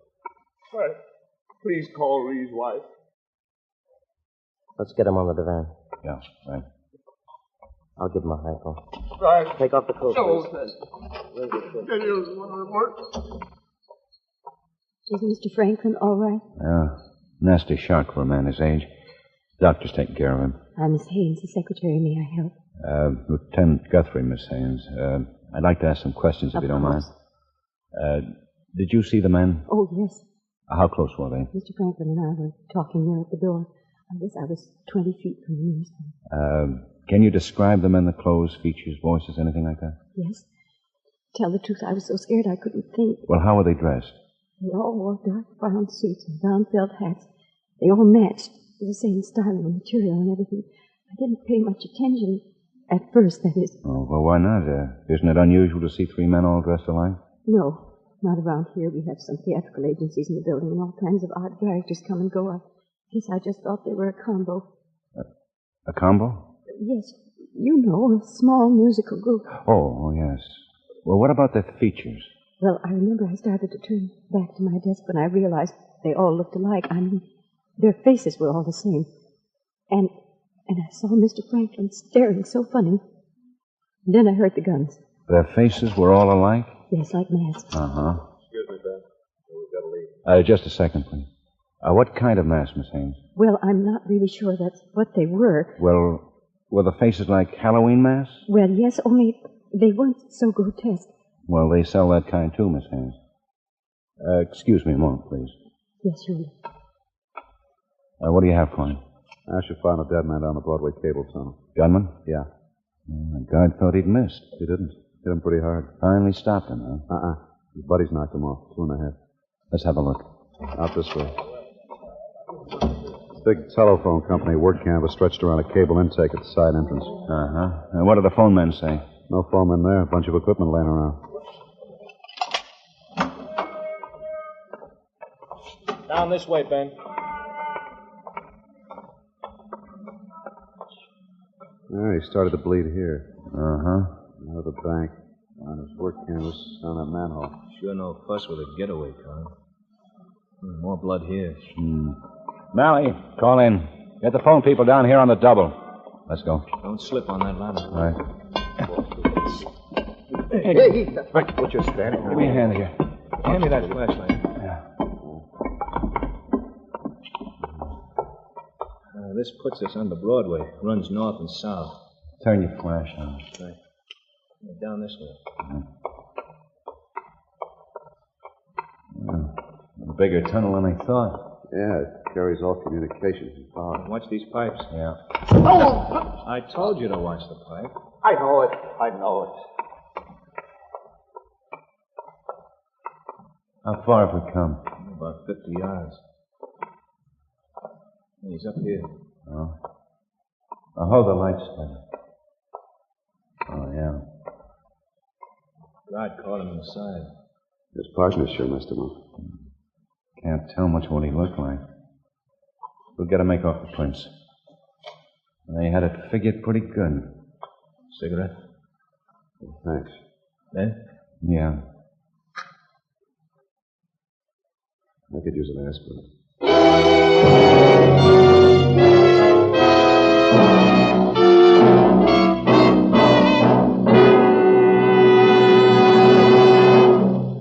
Get in the Ground Observers Corps. Scan our skies in short volunteer periods and fill up the holes in our radar defenses. Intercontinental war is possible. A fully manned Ground Observer Corps is the best answer for now. To enroll, phone or write your local Civil Defense Center or write Ground Observer Corps, Air Force, Washington, D.C. That's your local Civil Defense Center or Ground Observer Corps, Air Force, Washington, D.C.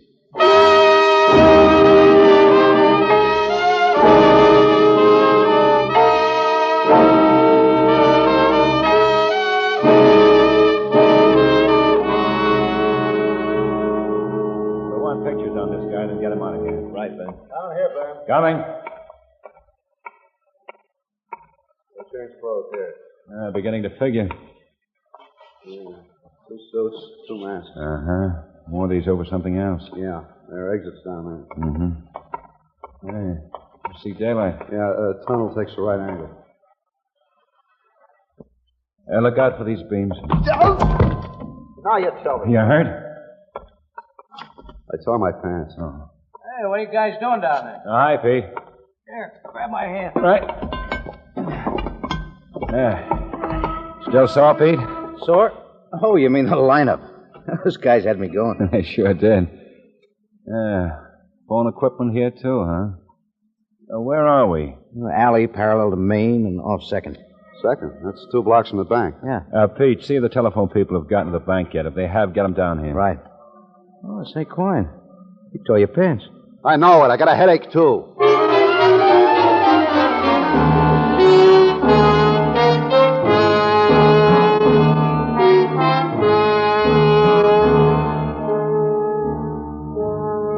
Hello, here, Mr. Davis. Ben? Yeah? That's Mr. Davis, division foreman of the phone company. Lieutenant Guthrie. Hello, Mr. Davis. I got your call, Lieutenant. Came right over. Thank you. Were you at the bank? Stopped there first. Certainly a tragedy. Yeah. Now, tell me, is that equipment down there yours? Oh, sure. Belongs to Truck 37. It's a sign of Jimmy Willard's crew. How long's Willard been with the company? 12 years. Good man. I hardly think he's mixed up in this. Well, somebody with cable experience is in on it. Has to be. Yes, you're right. I've ordered all drivers to report in. Good. Oh, excuse me, Mr. Davis. Lineman over there is holding a call from your office. Oh, thank you. Excuse me, Lieutenant. Sure. Cargo, will you follow through on that guy? Tell him to rush the identification. Sure, man. I put out an APB on this truck. Here's the card. Right. I guess that's all we can do here, Ben. Yeah. Lieutenant Guthrie. Yes, Mr. Davis. It's the office. They found the truck driver, Jimmy Willard. He's in the hospital. Been slugged. Now, get over there, Quine.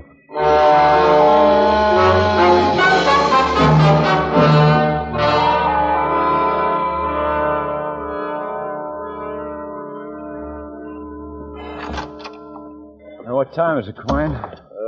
5 after 2. Oh, wonder I'm hungry. Went right through lunch. Well, Pete's bringing some sandwiches. Good.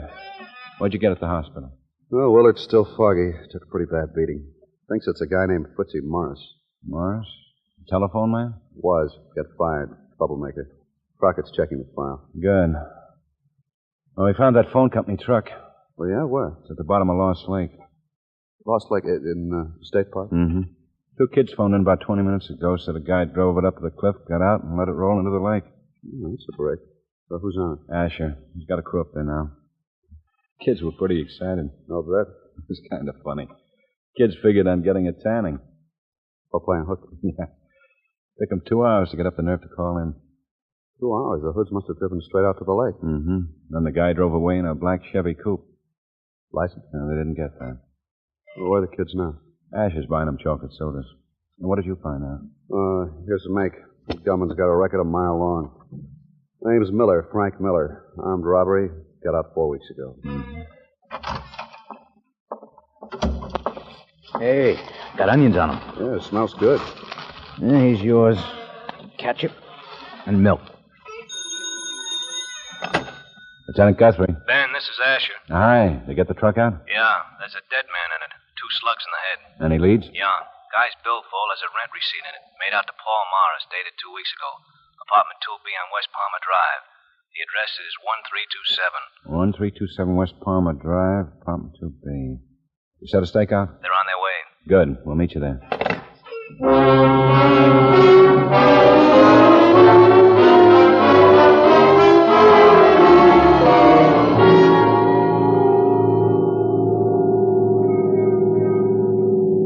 Got a match? Here. Thanks. I shouldn't have eaten that onion. I thought you liked onions. I do. They don't like me. Oh. There's Asher. Yeah.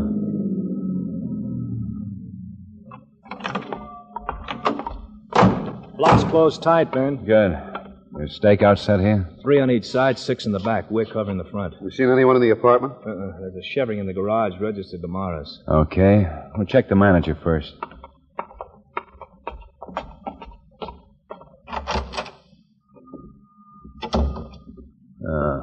There it is.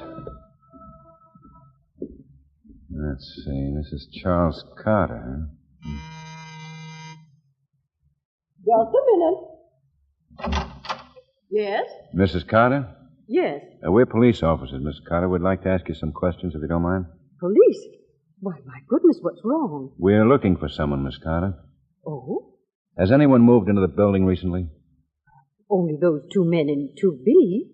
They moved in about 2 weeks ago. Mm-hmm. Can you describe them? Oh, yes. One's tall and dark, very handsome. Why, what have they done? You have those mugshots, Pete? Yeah.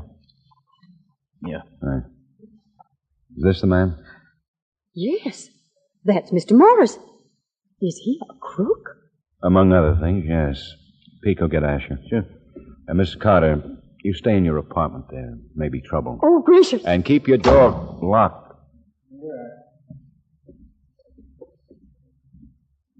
All right, let's go. 2nd floor.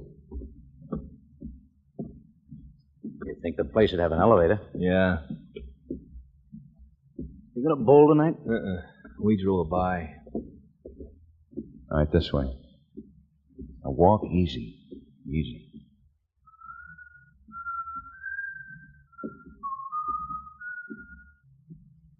All right, cover me. Open up, Morris. Police officers. Morris, the building's surrounded. We're giving you a chance. Come out with your hands up. Hit the lock, Asher. Stand back. Let him have it.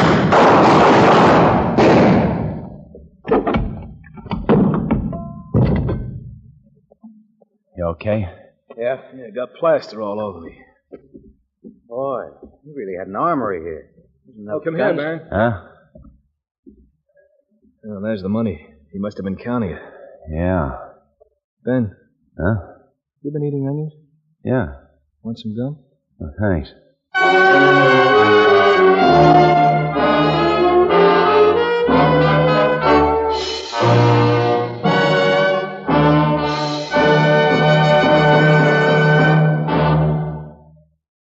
The lineup, where before you pass the innocent, the vagrant, the thief, the murderer.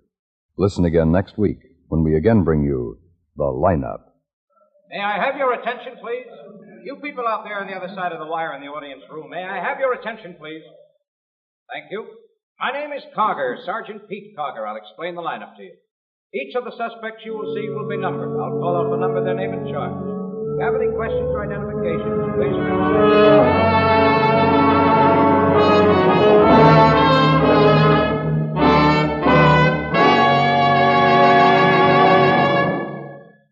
The lineup, starring Bill Johnstone as Lieutenant Ben Guthrie, with Jack Moyles as Sergeant Pete Carger, was written by William J. Ratcliffe, with music by Eddie Dunstetter. Featured in tonight's cast were Hy Averback, Peter Leeds, Tony Barrett, Howard McNear, Sidney Miller, John McIntyre, and Jeanette Nolan. The lineup was produced and directed in Hollywood by Jaime Del Valle.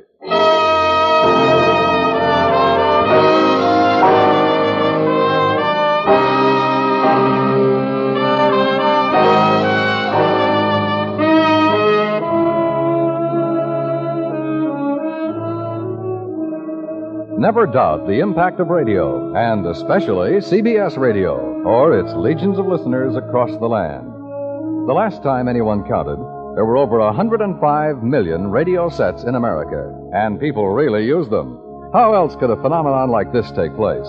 Next Tuesday night in California, Gene Hersholt will receive an honorary M.D. degree, awarded to him in recognition of 15 years as country doctor on CBS Radio's Dr. Christian series.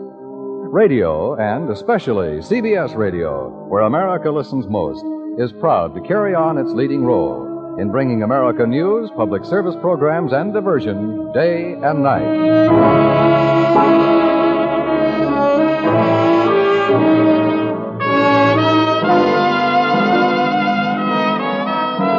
Dan Coverly speaking, and remember, America listens most to the CBS Radio Network.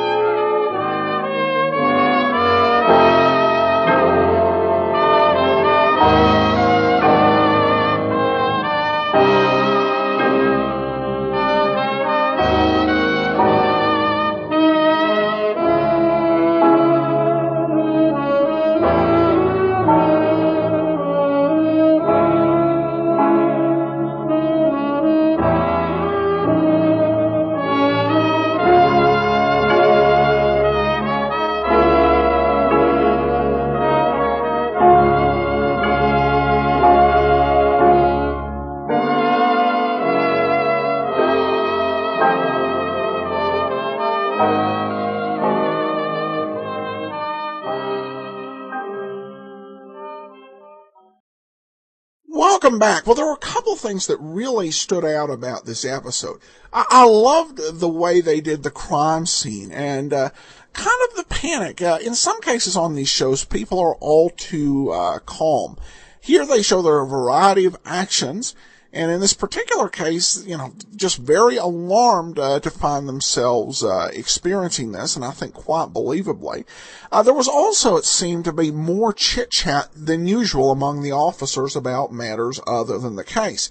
Of course, Dragnet's most famous for this with the Friday-Frank Smith partnership, but as we've talked about on the show, the back and forth between Ben Guthrie and Matt Greb actually predated that duo.